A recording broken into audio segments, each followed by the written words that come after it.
വലിയ സന്തോഷം. ആദ്യമായിട്ടാണ് ഒരു ടിക്കറ്റ് എടുത്തൊരു സിനിമ കാണാൻ പോകുന്നത്. ദൃശ്യം 1 പോലല്ല ദൃശ്യം 2, ദൃശ്യം 2 പോലല്ല ദൃശ്യം. ഈ ബാക്ക് ഡ്രോപ്പിൽ നിൽക്കുന്നു ലാലേട്ടൻ ഇവിടെ ഇരിക്കുമ്പോൾ ഐ റിമെമ്പർ വൺ തിങ്. എൻ്റെ തന്നെ ഈ സിനിമയുടെ കഥ ശരിക്കും എൻ്റെ ഭാര്യ ശാന്തിയാണ് എപ്പോഴോ എന്നോട് എന്തൊക്കെയോ പറഞ്ഞു. അപ്പം ഞാനത് വലിയൊരു പ്രാധാന്യം കൊടുക്കാൻ ഞാൻ മാറിപ്പോയില്ല. ഞാൻ പെട്ടെന്ന് എൻ്റെ മനസ്സിൽ വന്നത് ഒരു ജോലി കിട്ടിയിട്ട് വേണം ലീവ് എടുക്കാൻ.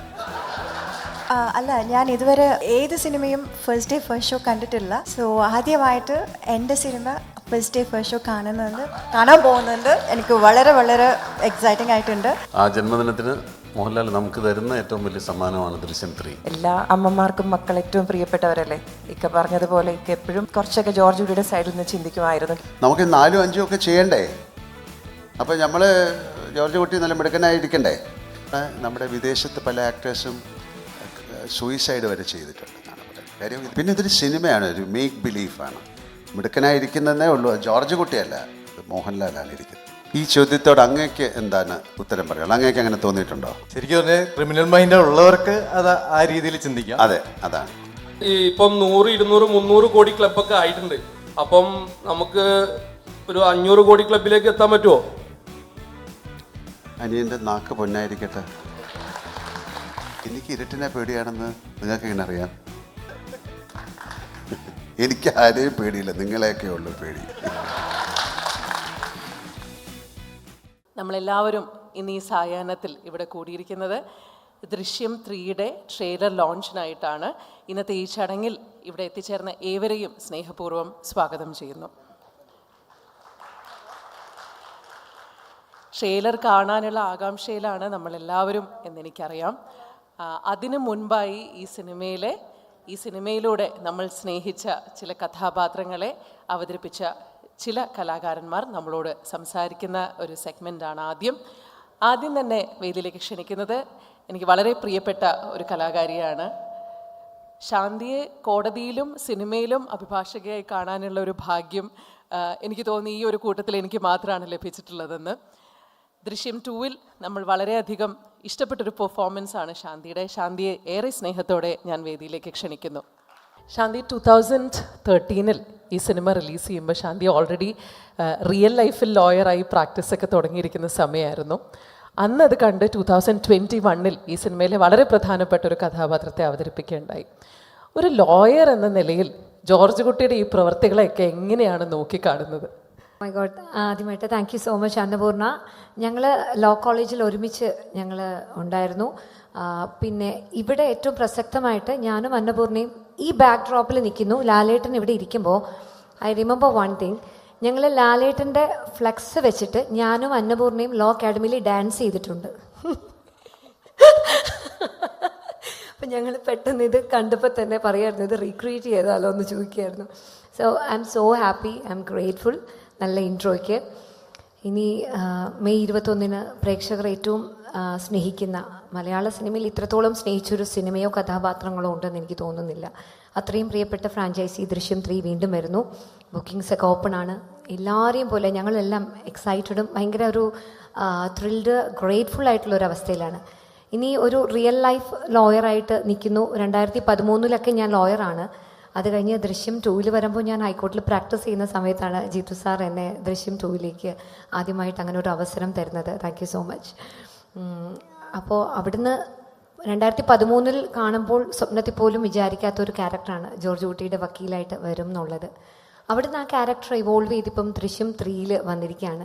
ഇപ്പോൾ ജോർജ് കുട്ടിക്ക് വേണ്ടി കോടതിയിൽ അപ്പിയർ ചെയ്ത് അഡ്വക്കേറ്റ് രേണുക ഇപ്പോൾ ജോർജ് കുട്ടിയുടെ ഫാമിലിക്കും ഒരു തണലായിട്ട് നിൽക്കാനുള്ള ഒരു സ്പേസ് എനിക്ക് ഈ സിനിമയിലും കിട്ടി എന്നുള്ളതാണ് ഏറ്റവും സന്തോഷമുള്ളൊരു കാര്യം. ജോർജ് കുട്ടി ആസ് എ ലോയർ എങ്ങനെ നോക്കിക്കാണുന്നു എന്ന് ചോദിച്ചാൽ, നമ്മൾ ഒത്തിരി ക്ലയൻസിനെ കാണുമ്പം ഇപ്പോൾ പെട്ടെന്ന് തന്നെ നമുക്കൊരു ഇൻസ്റ്റിങ്ക്റ്റ് ഉണ്ടാവും ആളുകളെക്കുറിച്ച്. ആ ആളുകൾ എങ്ങനെയാണ് എന്നുള്ളതിനെക്കുറിച്ച് നമുക്ക് കൃത്യമായൊരു ഇൻസ്റ്റിങ്ക്റ്റ് ഉണ്ടാകും. ആ ഇൻസ്റ്റിങ്ക്റ്റിൽ നിന്ന് എൻ്റെ ക്ലയൻ്റായ ജോർജ് കുട്ടിയെക്കുറിച്ച് പറയുമ്പോൾ I don't feel like he's A criminal minded person.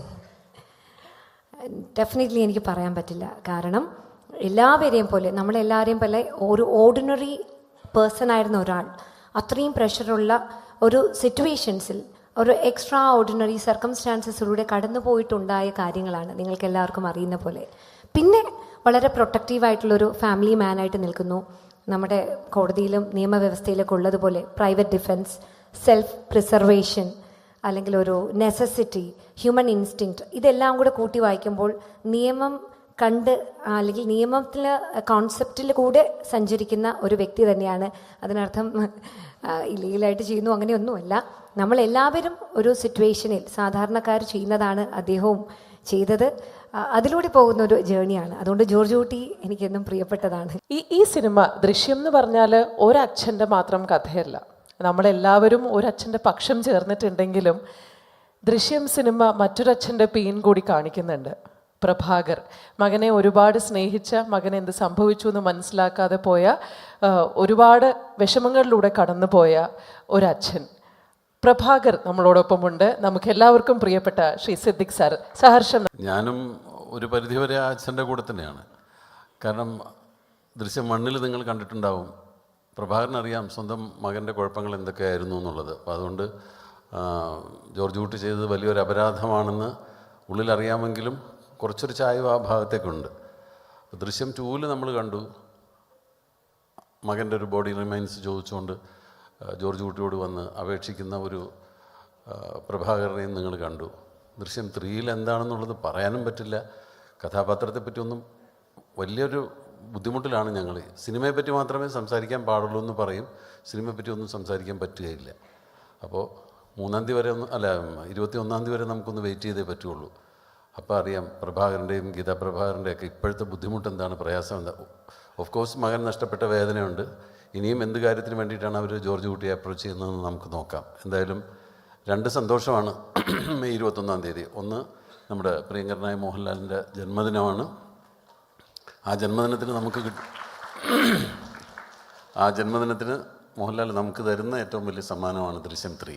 അപ്പോൾ നിങ്ങളെപ്പോലെ തന്നെ ഞങ്ങളും വെയിറ്റ് ചെയ്തിരിക്കുകയാണ് ആ സിനിമ ഒന്ന് കാണാൻ വേണ്ടിയിട്ട്.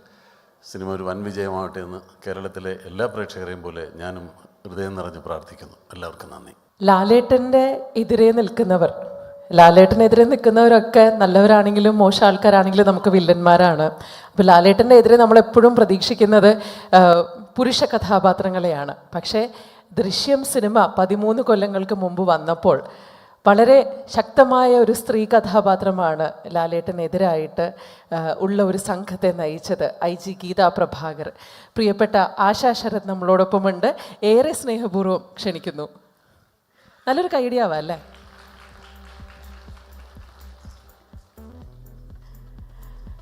മാം, ഞാനീ പറഞ്ഞ പോലെ ലാലേട്ടൻ്റെ എതിരെ വളരെ സ്ട്രോങ് ആയിട്ട് നിൽക്കുന്ന ഒരു ക്യാരക്ടറിനെയാണ് അവതരിപ്പിച്ച് തുടങ്ങിയത്. ഒരുപാട് ഇമോഷൻസിലൂടെ കടന്നുപോയി. പിന്നീട് ദൃശ്യം 3 നമ്മളിലേക്ക് എത്തുമ്പോൾ എന്താണ് ആ ദൃശ്യം 1-ൻ്റെയും 2-ൻ്റെയൊക്കെ മെമ്മറീസ് എന്തൊക്കെയാണ് റീകളക്ട് ചെയ്യാനുള്ളത്? എല്ലാവർക്കും എൻ്റെ നമസ്കാരം. ഒരുപാട് മെമ്മറീസ് ഉണ്ട്. ആക്ച്വലി ആദ്യമായിട്ട് ദൃശ്യം സെറ്റിലേക്ക് വന്നതാണ് ഓർക്കുന്നത്. കൈയും കാലൊക്കെ വരച്ച് എങ്ങനെയാണ് പോലീസ് വേഷം ഇടുന്നതെന്നൊക്കെ ആലോചിച്ച് ആ ഒരു നിമിഷമാണ് ഇപ്പോൾ ആലോചിക്കുന്നത്. ഇപ്പോൾ 13 വർഷങ്ങൾ കഴിഞ്ഞു. ഗീതാ പ്രഭാകർ IPS ജോലിയൊക്കെ വേണ്ടാന്ന് വെച്ച് കഴിഞ്ഞ ദൃശ്യം 2-ൽ ജോലിയില്ല, പക്ഷെ പുറകിലായിരുന്നു. പിന്നെ അമ്മ ഇപ്പം റാണിയുടെ 2 പെൺകുട്ടികൾ, ഗീതാ പ്രഭാകരൻ്റെ മകൻ. എല്ലാ അമ്മമാർക്കും മക്കൾ ഏറ്റവും പ്രിയപ്പെട്ടവരല്ലേ. ഇക്ക പറഞ്ഞതുപോലെ ഇക്ക എപ്പോഴും കുറച്ചൊക്കെ ജോർജ് കുട്ടിയുടെ സൈഡിൽ നിന്ന് ചിന്തിക്കുമായിരുന്നു. ഗീതാ പ്രഭാകരൻ അങ്ങനെ ചിന്തിക്കാൻ, അമ്മമാർക്ക് അങ്ങനെ ചിന്തിക്കാൻ ചിലപ്പോൾ സാധിക്കില്ല. എല്ലാവർക്കും അവരവരുടെ മക്കൾ തെറ്റ് ചെയ്താലും അവരവരുടെ മക്കളാണെന്നുള്ളൊരു തോന്നലുണ്ടാവും. നമുക്ക് നോക്കാം ദൃശ്യം 3 വരുമ്പം ഗീതാ പ്രഭാകരൻ്റെ ഒരു അവസ്ഥ എന്താണെന്നുള്ളതൊക്കെ, അമ്മ അതെങ്ങനെ നോക്കി കാണുന്നു എന്നുള്ളതൊക്കെ ഒരുപാട് നല്ല മെമ്മറീസാണ്. അന്നും ഇന്നും 1, 2, 3ലേക്ക് എത്തുമ്പോൾ ഒരുപാട് സ്വീറ്റ് മെമ്മറീസ്, ഒരുപാട് പേരോട് കടപ്പാട്. ജിത്തു സാറിനോട്, ലാലേട്ടനോട്, ആൻ്റണി ചേട്ടനോട്, മലയാളി പ്രേക്ഷകരോട് എല്ലാവരോടും കടപ്പാടാണ് ഗീതാ പ്രഭാകരന് പറയാനുള്ളത്. Thank you so much. Thank U. ഇത്രയധികം ഭാഷയുടെയും ദേശത്തിൻ്റെയും ഒക്കെ അതിർവരമ്പുകൾ കടന്നുപോയ ഒരു സിനിമ, ആ മലയാളം സിനിമ ഉദിച്ചത് നമ്മളുടെ ഇവിടെയുള്ള ഒരു സംവിധായകൻ്റെ മനസ്സിലാണ്. 13 വർഷങ്ങൾക്കിപ്പുറവും നമ്മളൊരു സിനിമയുടെ അടുത്ത ഭാഗത്തിന് വേണ്ടി കാത്തിരിക്കുന്നുണ്ടെങ്കിൽ അത് തീർച്ചയായും സംവിധായകൻ്റെ വിജയം തന്നെയാണ്. ഏറെ സ്നേഹപൂർവ്വം സഹർഷം നമുക്ക് വേദിയിലേക്ക് സ്വാഗതം ചെയ്യാം ശ്രീ ജിത്തു ജോസഫ്. ജിത്തു സാറിനോട് എനിക്കൊരു കാര്യം ചോദിക്കാനുണ്ട്. നമ്മൾ സാധാരണഗതിയിൽ ഓരോ ക്യാരക്ടേഴ്സിൻ്റെ ഒരു സ്വഭാവവും കാര്യമൊക്കെ നോക്കുകയാണെങ്കിൽ എല്ലാവരെയും ഇമോഷണലി മാനിപ്പുലേറ്റ് ചെയ്യുന്ന, തെളിവുകൾ നശിപ്പിക്കാൻ വേണ്ടിയിട്ട് ശ്രമിക്കുന്ന, നമ്മുടെ നീതിന്യായ വ്യവസ്ഥയെ വെല്ലുവിളിക്കുന്ന, വളരെ നിഷ്കളങ്കമായ സൗഹൃദങ്ങൾ യൂസ് ചെയ്യുന്ന ഒരാൾ, സാധാരണഗതിയിൽ നമ്മൾ അങ്ങനെ ഒരാളെക്കുറിച്ച് പറയുമ്പോൾ ഇതൊരു മോശം ആളാണെന്നാണ് നമ്മൾ വിചാരിക്കുക. പക്ഷേ അത്തരത്തിലുള്ളൊരു കഥാപാത്രത്തിന് ലാലേട്ടൻ്റെ മുഖം വന്നപ്പോൾ നമ്മളെല്ലാവരും ജോർജ് കുട്ടിയുടെ പക്ഷത്തായിരുന്നു. ഈ കഥാപാത്രം ക്രിയേറ്റ് ചെയ്ത ആളെന്നുള്ള നിലയിൽ ജോർജ് കുട്ടി നല്ലയാളാണോ മോശക്കാരനാണോ എന്താണ് സാറിന് പേഴ്സണലി തോന്നുന്നത്? Thank you and good evening. Personally എന്താ പറയുക, ഇറ്റ്സ് എ ടഫ് ക്വസ്റ്റ്യൻ. 2009 ഞാൻ ഈ സ്ക്രിപ്റ്റ് എഴുതുന്നത്. ആ സമയത്ത് എനിക്ക് ലാൽ സാറിൻ്റെ മുഖമൊന്നും അന്ന് മനസ്സിലില്ല. ഒരു ക്യാരക്ടറാണ് ജോർജ് കുട്ടി. നമ്മളൊരു ആർട്ടിസ്റ്റിലേക്കൊന്നും ആക്ടറിലേക്കൊന്നും പോയിട്ടില്ലായിരുന്നു. സോ എന്നെ സംബന്ധിച്ചിടത്തോളം ഒരു സാധാരണ മനുഷ്യൻ, വളരെ നല്ലൊരു മനുഷ്യൻ, ഒത്തിരി നന്മകളുള്ള ഒരു സാധാരണക്കാരനായ ഒരു മനുഷ്യൻ, ലൈഫിലൊരു പോയിന്റിൽ ഫാമിലിയെ പ്രൊട്ടക്റ്റ് ചെയ്യാനായിട്ട് അയാൾ എടുക്കുന്ന ചില തീരുമാനങ്ങൾ, അയാളുടെ ഒരു ഐഡിയോളജിയോ അല്ലെങ്കിൽ എത്തിക്സിനൊക്കെ എഗനിസ്റ്റായിട്ട് അയാൾക്ക് പ്രവർത്തിക്കേണ്ടി വന്നു. പക്ഷേ അയാളുടെ കാഴ്ചപ്പാടിൽ അയാൾ ചെയ്യുന്നത് ശരിയാണ്. ആ സിനിമയിലെ ഡയലോഗ് പറയുന്ന പോലെ, എൻ്റെ ശരികൾക്ക് വേണ്ടി ഞാൻ എന്തും ചെയ്യും, എൻ്റെ ഫാമിലിയെ പ്രൊട്ടക്റ്റ് ചെയ്യാൻ ഞാൻ എന്തും ചെയ്യും എന്ന് പറഞ്ഞ് അദ്ദേഹം ഒത്തിരി ശരിയാണ് നിയമവിരുദ്ധമായ പല കാര്യങ്ങൾ ചെയ്യുന്നുണ്ട്. പക്ഷെ അതിൻ്റെ പിന്നിൽ നമ്മൾ പറയല്ലേ, ലക്ഷ്യം മാർഗത്തെ സാധൂകരിക്കുന്നു എന്ന് പറയുന്നില്ല. അപ്പം അങ്ങനെ ഒരു കൈൻഡ് ഓഫ് മാനസികാവസ്ഥയിൽ നിന്നാണ് ജോർജ് കുട്ടി ഇതെല്ലാം ചെയ്യുന്നത്. അപ്പോൾ ജോർജ് കുട്ടിക്കും ജോർജ് കുട്ടിയുടെ ഫാമിലിക്കും ജോർജ് കുട്ടിയെ സ്നേഹിക്കുന്നവരുടെ പെർസ്പെക്റ്റീവിൽ ജോർജ് കുട്ടി വളരെ നല്ലൊരു മനുഷ്യനാണ്. പക്ഷെ അതുകൊണ്ട് അഫക്റ്റഡ് ആകുന്ന വ്യക്തികൾ, ഇപ്പോൾ പ്രഭാകറായാലും ഗീതാ പ്രഭാകറായാലും അതുപോലെ വേറെ പല രീതിയിൽ, ഇപ്പോൾ പോലീസ് ഡിപ്പാർട്ട്മെൻറ്റിലുള്ളവരായാലും വേറെ ഏതെങ്കിലും രീതിയിൽ ജോർജ് കുട്ടി യൂസ് ചെയ്യപ്പെട്ടു എന്ന് അറിഞ്ഞവർക്കും ജോർജ് കുട്ടി ഒരു നല്ല മനുഷ്യനല്ല. So it's all about perspective. ഇപ്പം നമ്മുടെയൊക്കെ ജീവിതത്തിൽ നമുക്കും എല്ലാവരുടെയും മുന്നിൽ നമ്മൾ നല്ല മനുഷ്യരൊന്നുമല്ല. ചിലരുടെ മുന്നിൽ നല്ല മനുഷ്യരാണ്. നമ്മളെ സ്നേഹിക്കുന്നവരെ ചിലപ്പം സ്നേഹിക്കുന്നവരുടെ മുമ്പിൽ നമ്മൾ നല്ല മനുഷ്യരാണ്. നമ്മളെ ഇഷ്ടമില്ലാത്തവർക്ക് നമ്മൾ വളരെ മോശക്കാരനായ ഒരു മനുഷ്യനാണ്. സോ അതുതന്നെയാണ് ഇതിനുള്ള ഉത്തരം. ഇത് പെർസ്പെക്റ്റീവാണ്, ഓരോരുത്തരുടെ കാഴ്ചപ്പാടിൽ അത് മാറും. പക്ഷേ ആസ് എ ക്രിയേറ്റർ ഞാൻ ജോർജ് കുട്ടി ഒരു നല്ല മനുഷ്യനായിട്ട് തന്നെയാണ്. കാരണം അതൊരു സർവൈവൽ അല്ലെങ്കിൽ ഒരു എക്സിസ്റ്റൻസിന് വേണ്ടിയിട്ടുള്ള ഒരു ഫൈറ്റാണ് actually. So for me George Kutty is a very noble, George Kutty is a very good man. Sir, Drishyam 3 May 21 തിയേറ്ററുകളിലേക്ക് എത്തുകയാണ്. അതിനെക്കുറിച്ച് എന്താണ് സാറിൻ്റെ ഈ സമയത്തുള്ള സാറിൻ്റെ തോട്ട്സ് എന്തൊക്കെയാണ്? അതായത് ഇത്രയും ഒത്തിരി തവണ പറഞ്ഞ കാര്യം തന്നെയാണ്. ഇത്രയും വലിയൊരു സദസ്സ് കിട്ടിയപ്പോഴും ഇത്രയും ക്യാമറാസും ഫ്രണ്ടിലുള്ളതുകൊണ്ട് ഞാനത് ഒന്നുകൂടെ പറയുകയാണ്. ഞാൻ പറയുന്നത് ആരും അംഗീകരിക്കാറില്ല, പക്ഷെ എന്നാലും ഞാൻ പറയും, Drishyam is a family drama. അതൊരു സസ്പെൻസ് ട്വിസ്റ്റ് അല്ലെങ്കിൽ ത്രില്ലർ സിനിമയല്ല. For me it's a emotional family drama. കാരണം ആ കഥയുടെ വളർച്ചയിൽ ജോർജ് കുട്ടിയുടെയും അല്ലെങ്കിൽ കുടുംബത്തിൻ്റെ കഥ പറഞ്ഞു അതിൻ്റെ ഒരു ഡെവലപ്മെൻറ്റ്, അതിൻ്റെ ഒരു വളർച്ചയിൽ, കഥാഗതിയുടെ വളർച്ചയിൽ ചില സംഭവവികാസങ്ങൾ നിങ്ങളെ സർപ്രൈസ് ചെയ്യിച്ചിട്ടുണ്ടാവാം. പക്ഷെ അൺഫോർച്ചുനേറ്റ്ലി ആ സർപ്രൈസസ് മാത്രം എടുത്തെന്നല്ല, അത് ഉയർത്തിക്കാട്ടിയപ്പോൾ എവിടെയോ രണ്ട് അച്ഛന്മാരുടെയും 2 അമ്മമാരുടെയും ഒക്കെ ഇമോഷൻസ് താന്നുപോയി എന്നുള്ളൊരു ദുഃഖം എനിക്കുണ്ടായിരുന്നു. ഞാൻ പലതവണ പറയാൻ ശ്രമിക്കുമ്പോഴും ആൾക്കാരും അക്സെപ്റ്റ് ചെയ്യുന്നില്ല. കാരണം they are thrilled with that twist and turns what ever it is. So for me first എന്ന് പറയുന്നത് അദ്ദേഹത്തിൻ്റെ ജോർജ് കുട്ടിയുടെ ഒരു റിഫ്ലെക്സ് ആക്ഷനാണ്. ആക്ച്വലി ജോർജ് കുട്ടി ഭയങ്കര ഒരു ബ്രില്യൻ്റ് ആയിട്ടുള്ള ഒരാളൊന്നുമല്ല, ഒരു നോർമൽ മനുഷ്യനാണ്. ഒരു കോമൺ സെൻസ് ഉണ്ട്. ആൻഡ് അയാളുടെ നോളജ് എന്ന് പറഞ്ഞാൽ it's all acquired from films. അപ്പോൾ അതിൽ നിന്ന് പുള്ളി ഒരു പർട്ടിക്കുലർ സിറ്റുവേഷനിൽ അപ്പോൾ എന്താ പറയുക, അദ്ദേഹത്തിൻ്റെ ഭാര്യ തുടങ്ങി വെച്ച ഒരു കാര്യം, മകളൊരു അബദ്ധം കാണിച്ചു, അപ്പോൾ തന്നെ ഭാര്യ അതെടുത്ത് ഹൈഡ് ചെയ്തു, പിന്നെ അതിൻ്റെ ഒരു കണ്ടിന്യൂഷനാണ്. And he's trying to protect. അപ്പോൾ അവിടെ കുറച്ച് എന്താ പറയുക ഇൻ്റലിജൻ്റ് ആയിട്ടുള്ള മൂവ്സ് നടത്തി. അതായിരുന്നു ഫസ്റ്റ്. സെക്കൻഡ് എന്ന് പറയുന്നത് അതിലും ജോർജ് കുട്ടി ഭയങ്കര അലേർട്ടാണ്. മേ ബി ഇത്രയും സേഫാക്കി വെച്ചെങ്കിലും പോലീസ് എന്ന് വേണമെങ്കിലും തന്നിലേക്ക് എത്താമെന്നുള്ള പ്രദേശമുള്ള ഒരു ഡിഫൻസ് സിസ്റ്റം സെറ്റ് ചെയ്ത് വെച്ചു, വന്നാൽ ഇൻ കേസ്. അതായിരുന്നു സെക്കൻഡ്. ഇപ്പം തേർഡ് എന്ന് പറയുന്നത് എന്താണെന്ന് വെച്ച് കഴിഞ്ഞാൽ കൂടുതലും I'm concentrating on George Kutty's emotions, his fear. അയാളുടെ പേടിയും അയാളുടെ എന്താ പറയുക ഇമോഷൻസിലുമാണ് കോൺസെൻട്രേറ്റ് ചെയ്തിരിക്കുന്നത്. കാരണം ഇത്തവണ ഫസ്റ്റിലും സെക്കൻഡിൽ നിന്ന് ഒരു വ്യത്യാസമുണ്ട് തേർഡിന്. തൻ്റെ പിന്നാലെ ആരെങ്കിലും ഉണ്ടെങ്കിൽ അത് ആര് എന്ന് ജോർജ് കുട്ടിക്ക് അറിയാൻ മേല. ഫസ്റ്റിലും സെക്കൻഡിലും ആരാണ് തൻ്റെ പിന്നാലെ എന്ന് വ്യക്തമായ ധാരണയുണ്ട്. പോലീസുണ്ട്, വേറൊരു ഫാമിലി ഉണ്ട്. പക്ഷേ 3ൽ അദ്ദേഹം ഫേസ് ചെയ്യുന്ന 2ൻ്റെ എൻഡ് എങ്ങനെയായിരുന്നു നിങ്ങളെല്ലാവരും ഓർക്കുന്നുണ്ടാവുമല്ലോ. അതായത് നമ്മുടെ അടുത്ത വരവിനായി അതിനെ പ്രതിരോധിക്കാനുള്ള തയ്യാറെടുപ്പിലാണ് അയാൾ. അതിനാണ് അയാൾക്കുള്ള ശിക്ഷ എന്ന് പറയുന്നുണ്ട്. അപ്പം സത്യത്തിൽ അയാൾ ആ തയ്യാറെടുപ്പ് നടത്തിക്കൊണ്ടിരിക്കുക. പക്ഷെ അയാൾക്ക് പോലും ഉറപ്പില്ല പോലീസ് വരുമെന്ന്. സോ ആ ഒരു സ്റ്റേറ്റ് ഓഫ് മൈൻഡാണ്, ഇരുട്ടിത്തപ്പുവാണ്. എനിക്ക് തോന്നുന്നത് ഏറ്റവും അപകടകരമായ ഒരു സിറ്റുവേഷനാണത്. അപ്പോൾ ദൃശ്യം 3 കൂടുതൽ ജോർജ് കുട്ടിയുടെ ഇമോഷൻസും ജോർജ് കുട്ടിയുടെ ഈ ഫിയറുമാണ്. ഓഫ് കോഴ്സ് കുറച്ച് നിങ്ങളെ സർപ്രൈസ് ചെയ്യുന്ന എലമെൻസ് ഒന്നും ഇല്ലെന്നൊന്നും ഞാൻ പറയുന്നില്ല. പക്ഷെ അത് മാത്രമല്ല ദൃശ്യം 3. സോ അതുകൊണ്ട് ഒരു പരിധിക്കപ്പുറം അത് എക്സ്പെക്ട് ചെയ്ത് സിനിമ കാണാൻ വരരുത്. You will get disappointed. Thank you. Behind every successful man there is A woman. George കുട്ടിയുടെ വീട്ടിലും ഉണ്ടായിരുന്നു അങ്ങനെ ഒരാൾ. തൻ്റെ വീട്ടിൽ ഒരനർത്ഥം സംഭവിച്ചപ്പോൾ പകച്ചു നിൽക്കാതെ തൻ്റെ മകളോടൊപ്പം നിന്ന, തൻ്റെ മക്കളെ സംരക്ഷിച്ച ഒരമ്മ.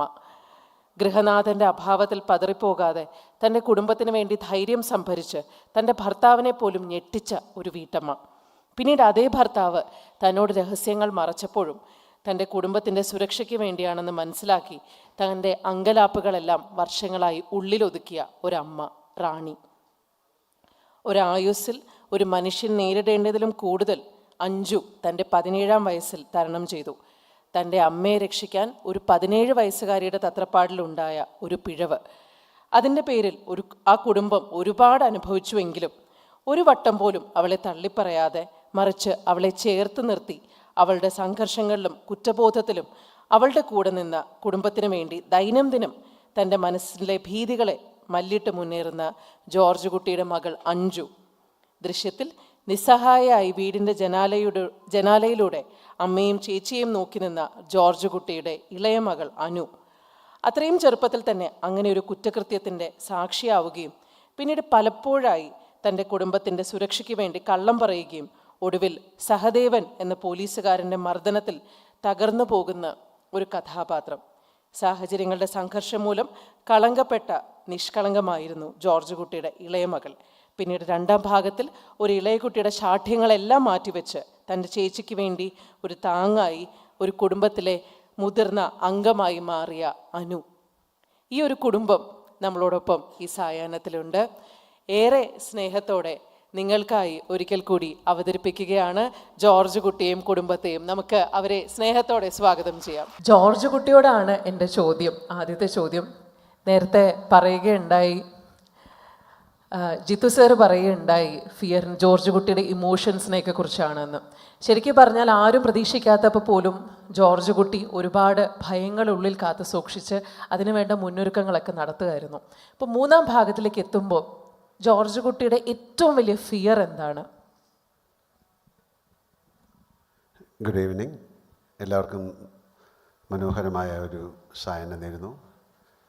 V have some very special guest from Mumbai, Kumarji, Abhishek ji, Rajesh Menon. Welcome to our family. Okay.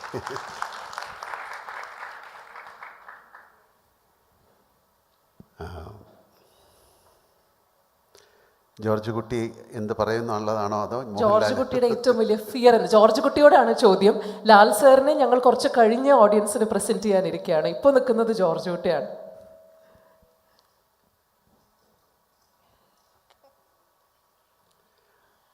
ഞാൻ പലപ്പോഴും പറഞ്ഞിട്ടുണ്ട് ജോർജ് കുട്ടി ആരാണെന്ന് എനിക്കറിയില്ല. വളരെ അത്യപൂർവമായിട്ട് സംഭവിക്കുന്ന കാര്യമാണ്. നമ്മൾ സിനിമ ചെയ്യുമ്പോൾ, ഒരു ക്യാരക്ടർ ചെയ്യുമ്പോൾ നമുക്ക് കുറച്ച് കഴിഞ്ഞ് അത് മനസ്സിലാവും. ഒരുപാട് സിനിമകളുണ്ട് നമുക്ക് ഓർത്ത് വയ്ക്കാൻ. വാനപ്രസ്ഥം, അല്ലെങ്കിൽ തൂവാനത്തുമ്പികൾ, താളവട്ടം, ചിത്രം, അങ്ങനെ ഒരുപാട് തന്മാത്രം, അങ്ങനെയൊക്കെ പറയാം. പക്ഷേ ഈ ജോർജ് കുട്ടി നമ്മൾ തുടങ്ങിയപ്പം മുതൽ അതിൻ്റെ 1, 2, 3 അയാൾ ആരാണെന്ന് ഒരു ആക്ടറായി എനിക്ക് മനസ്സിലാകുന്നില്ല. അയാൾ എൻ്റെ കയ്യിൽ നിന്നൊക്കെ പോയി. അത് തന്നെയാണ് ജിത്തുവും പറഞ്ഞത്. എന്തായാലും 13 വർഷമായിട്ട് ഈ കുടുംബവുമായിട്ട് സഞ്ചരിക്കുന്ന ഒരാളാണ് ജോർജ് കുട്ടി. അയാൾക്ക് ഒരു രഹസ്യം ഒളിപ്പിച്ച് വെക്കേണ്ടി വന്നു. അയാൾ ക്രൈമൊന്നും ചെയ്തിട്ടില്ല. അയാളുടെ മകൾക്ക് വേണ്ടി, അയാളുടെ ഭാര്യയ്ക്ക് വേണ്ടി, അയാളുടെ കുടുംബത്തിന് വേണ്ടിയിട്ട് അയാൾക്കൊരു ഒരു ഒരു ഒരു സത്യം വെക്കേണ്ടി വന്നു. എന്നിട്ട് അയാൾ പറഞ്ഞു, നിങ്ങൾക്ക് ഒന്നും സംഭവിക്കില്ല, ഞാനുണ്ട്. അത് അയാളുടെ ഒരു വാക്കാണ്. അപ്പോൾ അയാളുടെ ഒരു പ്രതിജ്ഞയാണ്. അത് കീപ്പപ്പ് ചെയ്യാനായിട്ട് കഴിഞ്ഞ 13 വർഷമായിട്ട് അയാൾ ഭയങ്കര ഒരു യാത്രയിലാണ്. അയാൾക്ക് വയ്യാതായി. അയാൾക്ക് എന്താ പറയുന്നത്, ഈ സിനിമയിൽ നമ്മൾ പറയുന്നുണ്ട് എനിക്ക് ഭയമാണ്. ജോർജ് കുട്ടി അങ്ങനെ ഭയമില്ലാത്ത ആളൊന്നുമില്ല. എവറി മൊമെൻറ്റ് അയാൾക്ക് പേടിയാണ്. എന്തുകൊണ്ടാണ്? അയാളെ പറ്റിയല്ല, അയാളുടെ കുടുംബത്തെ പറ്റി. അപ്പോൾ കുറച്ചുകൂടെ നമ്മൾ ഏജായി. ജോർജ് കുട്ടിക്ക് 13 വർഷങ്ങൾ കഴിഞ്ഞു. അവരുടെ കുട്ടികളൊക്കെ വലുതായി. അവരെ പല ചോദ്യങ്ങൾക്കും അയാൾ ആൻസർ ചെയ്യേണ്ടി വരും. ഈ സിനിമയിൽ അങ്ങനെ ഉണ്ട്. അയാളുടെ ഭാര്യയുടെ ചോദ്യങ്ങൾക്ക് അവരുടെ മുന്നിലൊന്നും അദ്ദേഹത്തിൻ്റെ യഥാർത്ഥ വികാരങ്ങൾ പ്രകടിപ്പിക്കാൻ പറ്റില്ല. ആ ഫാമിലിയുടെ മുമ്പിൽ മാത്രമല്ല, ആ ആൾക്കാരുടെ ആരുടെ മുമ്പിൽ എന്താണ് തൻ്റെ മനസ്സിലുള്ളതെന്ന് പ്രകടിപ്പിക്കാൻ പറ്റാത്ത ഒരാളായി മാറി ജോർജ് കുട്ടി. സിനിമയിൽ പോലും അയാൾ നേരെ ഓപ്പോസിറ്റ് റിയാക്ഷൻസാണ് ചെയ്യുന്നത്. വളരെ സന്തോഷിക്കേണ്ട സമയത്ത് അയാൾ മനസ്സിൽ സങ്കടപ്പെടുന്നതായിരിക്കും, പക്ഷേ കാണിക്കാതെ സന്തോഷത്തോടെ ജീവിക്കുന്നത്. അപ്പം അത്രയും ഒരു കോംപ്ലക്സിറ്റി ഉള്ള ആളാണ്. അപ്പം ഞാൻ അദ്ദേഹത്തെ ഈ സിനിമയുടെ കാര്യങ്ങളൊക്കെ പറഞ്ഞപ്പോഴത്തേക്ക് നമ്മൾ ഒരു ആക്ടർ എന്നുള്ള രീതിയിൽ ഞാൻ മനസ്സിലാക്കുന്ന അയാൾക്കൊരു ഒരു ഒരു സ്പിരിച്വാലിറ്റിയിലേക്കോ ഒരു ഫിലോസഫിക്കൽ തലത്തിലോട്ടൊക്കെ ജോർജ് കുട്ടി നടക്കേണ്ട സമയമായി കഴിഞ്ഞു. കാര്യം ഗിൽറ്റ് എന്ന് പറയുന്നത് ഞാൻ പറഞ്ഞിട്ടുണ്ട്, ഇറ്റ്സ് ലൈക്ക് ഹെൽ എന്നാണ്. അതൊരു നരകതുല്യമാണ് ഇതും കൊണ്ട് നടക്കുക എന്ന് പറയുന്നത്. അപ്പോൾ ഇത് എവിടെയെങ്കിലും അയാൾക്ക് ഇറക്കി വെക്കണം, അതിനാരുമില്ല, അയാൾ തനിച്ചാണ്. അപ്പോൾ അതുകൊണ്ടാണ് ഈ സിനിമയിൽ ഒരു പക്ഷേ നിങ്ങൾക്ക് കാണാം അയാൾ ചർച്ചിലൊക്കെ പോയി നിന്ന് പ്രാർത്ഥിക്കുന്നുണ്ട്. പക്ഷേ എന്താണ് പ്രാർത്ഥിച്ചതെന്ന് എനിക്കറിയില്ല. നമ്മൾ ആ ഡയലോഗായിരിക്കും പറഞ്ഞിരിക്കുന്നത്, പക്ഷേ അയാളുടെ മനസ്സിലെന്താണ്, അല്ലെങ്കിൽ ഈ സിനിമയുടെ ഒരു ക്ലൈമാക്സ് ഉണ്ട്. ഈ സിനിമയ്ക്ക് ഒരു ക്ലൈമാക്സ് ഉണ്ട്. ആ ക്ലൈമാക്സിൽ അയാൾ പല കാര്യങ്ങൾ ചെയ്തിട്ടുണ്ടാകാം. അയാൾ ചെയ്തത് എന്തിനു വേണ്ടിയാണ്, അതോ ഇനിയും അയാൾ എന്തെങ്കിലും ചെയ്യാൻ പോകുന്നുണ്ടോ? പിന്നെ ഈ സിനിമയിൽ വളരെ പ്രത്യേകതയുള്ളത്, ഇത് 2 ഫാമിലീസിൻ്റെ കഥയാണ്. ജിത്തു പറഞ്ഞു, 2 അമ്മമാരുടെ കഥയാണ്, 2 അച്ഛന്മാരുടെ കഥയാണ്, 2 കുട്ടികളുടെ കഥയാണ്. ഇതിൽ പിന്നെ ഒരുപാട് പേര് വന്നു പോകുന്നുണ്ട്. പക്ഷേ എന്നാലും 2 പേർക്കും തുല്യ ദുഃഖിതരാണ്. അപ്പോൾ ആരാണ് ശരി, ആരാണ് തെറ്റെന്നൊന്നും പറയാൻ പറ്റുന്നില്ല. ജോർജ് കുട്ടിയും അതേ അവസ്ഥയിലാണ്, ഒരു പക്ഷേ പ്രഭാകരനും അതേ അവസ്ഥയിലാണ്. ഇതിൽ ജോർജ് കുട്ടിക്ക് ഏറ്റവും വിശ്വസിക്കാൻ പറ്റാത്ത ഒരാളാണ് പ്രഭാകരൻ. കാര്യം അയാൾ വന്ന് പറയുന്നത് സത്യമാണെന്ന് എങ്ങനെ അറിയും? നിങ്ങളൊന്ന് പറയൂ, ഞാനത് ശരിയാക്കാം. അത് സത്യമാണോ അല്ലയോ എന്നറിയില്ല. അപ്പോൾ എല്ലാ കാര്യങ്ങളും ഇപ്പോൾ ആരായാലും ജോർജ് കുട്ടി കാണുന്നത് ഒരു എതിരാളിയായിട്ടാണ്. അപ്പോൾ അതിനെ എങ്ങനെ അത് കൊണ്ട് നടക്കാമെന്നൊക്കെ പറയുന്ന ഒരു ചിന്തയിലാണ്. അപ്പോൾ ഭയങ്കരമായ ഭാരം മനസ്സിലേറി ഷോൾഡർ ചെയ്ത് നടക്കുന്ന ഒരാളാണ് ജോർജ് കുട്ടി. അപ്പം ഞാൻ പല പ്രാവശ്യം പറഞ്ഞു, ജോർജ് കുട്ടിയെ ഒന്ന് രക്ഷിക്കൂ. പക്ഷേ ഇനിയും രക്ഷപ്പെടുത്തിയിട്ടില്ല. അപ്പം യു ക്യാൻ എക്സ്പെക്റ്റ് എ ദൃശ്യം 4 ഓൾസോ സർ. അല്ല, അങ്ങനെ പറയും. This is just A joke, but it's not a joke. Let people watch the film and let them decide whether we should do sequel, like 4 or 5. But Anthony has got a very different plan. He said we'll do 5, then later 4. എന്തായാലും ഒരുപാട് സന്തോഷം. As an actor I M so thrilled because it never happens in films. For the last 13 years I am carrying this character and this family, and they are growing and they are having a bunch of questions and George Kutti is not able to answer. അപ്പോൾ അങ്ങനെ even പിന്നെ പ്രേക്ഷകർ ഈ പ്രേക്ഷകർക്കും അതിലഭിനയിക്കുന്ന എല്ലാ ക്യാരക്ടേഴ്സിനും പ്രേക്ഷകർക്കറിയാം. പക്ഷെ അതിലഭിനയിക്കുന്ന ഒരു ക്യാരക്ടേഴ്സിനും ഇയാൾ എന്താ ചെയ്തതെന്നറിയില്ല. അതൊരു സ്ട്രേഞ്ച് ഫിനോമിനയാണ്. പ്രേക്ഷകർക്കറിയാം, അതിലെ പോലീസിനറിയാം, കുറച്ച് പേർക്കൊക്കെ അറിയാം ഇയാൾ എന്തോ ചെയ്തിരിക്കുന്നു, ഹാസ് ഡൺ സംതിങ്. ബട്ട് എന്താണെന്നുള്ളത് ആർക്കും അറിയില്ല, ആ ഫാമിലിക്ക് അറിയില്ല. അപ്പോൾ ഇതുകൊണ്ട് ഇയാൾക്ക് ഈ വെയിറ്റ് താങ്ങി നടക്കാനുള്ള ശക്തി ഇല്ലാതായി.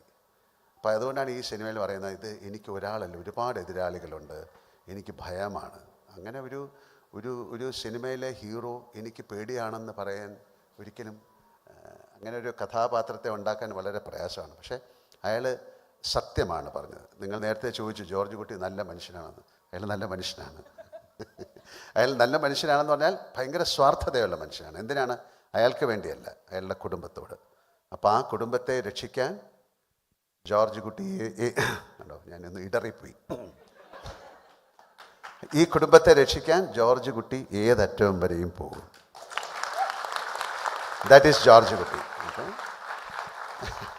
അതാണ് സത്യവും. അതാണ് ജോർജ് കുട്ടിയെ പറ്റി എനിക്ക് പറയാനുള്ളത്. പക്ഷേ എൻ്റെ സിനിമ 48 ഇയേഴ്സ്, ആ സിനിമ ജീവിതത്തിൽ ഒരു ആക്ടർക്ക് കിട്ടാവുന്ന ഏറ്റവും വലിയ കഥാപാത്രമാണ്. ഏറ്റവും കോംപ്ലക്സിറ്റി ഉള്ള ഒരു കഥാപാത്രമാണ്. ഇപ്പോൾ അഭിനയിച്ച് ഫലിപ്പിക്കാൻ പറ്റുമോ എന്നൊക്കെ ചോദിക്കുന്നതിലൊന്നും അർത്ഥമില്ല. അത് നമ്മൾ അഭിനയിക്കും, അത് ശരിയല്ലെങ്കിൽ അത് ശരിയല്ലെന്ന് പറയാൻ ക്യാമറയുടെ പുറകിലും മുമ്പിലൊക്കെ ആൾക്കാരുണ്ട്. പക്ഷേ ജോർജ് കുട്ടിയെ മനസ്സിലാക്കുക എന്ന് പറയുന്നത് ആർക്കും പറ്റില്ല. അത് അങ്ങനത്തെ ഒരു ക്യാരക്ടറാണ്. ഇങ്ങനെയൊരു ജോർജ് കുട്ടി ഉണ്ടാകുമോ എന്നെനിക്ക് ഇല്ല. ഇതിലേറ്റവും രസം ജോർജ് കുട്ടി എന്ന് പേരിട്ടതാണ്. അയാൾക്ക് കിഷൻ നായരെന്ന് എല്ലാം പേരാണെങ്കിൽ ഇത് അല്ല, സീരിയസ്ലി അല്ലേ? ജോർജ് കുട്ടി എന്ന് പറയുന്നത് പറയാനൊരു സ്വീറ്റ് നെയിമാണ്, പക്ഷേ കുറച്ച് പ്രയാസമുള്ള ഒരാളാണ്. Thank you so much. And once again sir, thank you very much for associating with us. That's why I said welcome to our family. We can do wonders. Okay, thank you so much. Thank you sir. ഞാൻ ഇടയ്ക്ക് interrupt ചെയ്യേണ്ടെന്ന് ഓർത്തിട്ടാണ്. അഭിനയിച്ച് ഫലിപ്പിക്കാൻ പറ്റുമോ എന്ന് സംശയം ഉണ്ടാവാന്ന് പറഞ്ഞു. ഞങ്ങൾക്ക് മലയാളികൾക്ക് ആർക്കും ലാലേട്ടനെ കുറിച്ച് അങ്ങനെ ഒരു സംശയമില്ല. So my next question is to you ma'am. എൻ്റെ അടുത്ത ചോദ്യം റാണിയോടാണ്. Rani survived a crisis. George Kutti wasn't there at home. One unfortunate incident happened, but Rani, she managed to stay strong for her kids. So in the first part, Rani's fears were about police arresting them or finding the truth and all those things. When Drishyam 2 happened, Rani was, I think, somewhat back to normal. But then your concerns were mostly about the future of your kids, especially the emotional scars of Anju, as well as her future, making sure she's safe, she's healthy and all those things. So when it comes to Drishyam 3, what are your emotions like? What is your greatest fear in Drishyam 3? Good evening, first of all, to everyone. എന്താ പറയാ,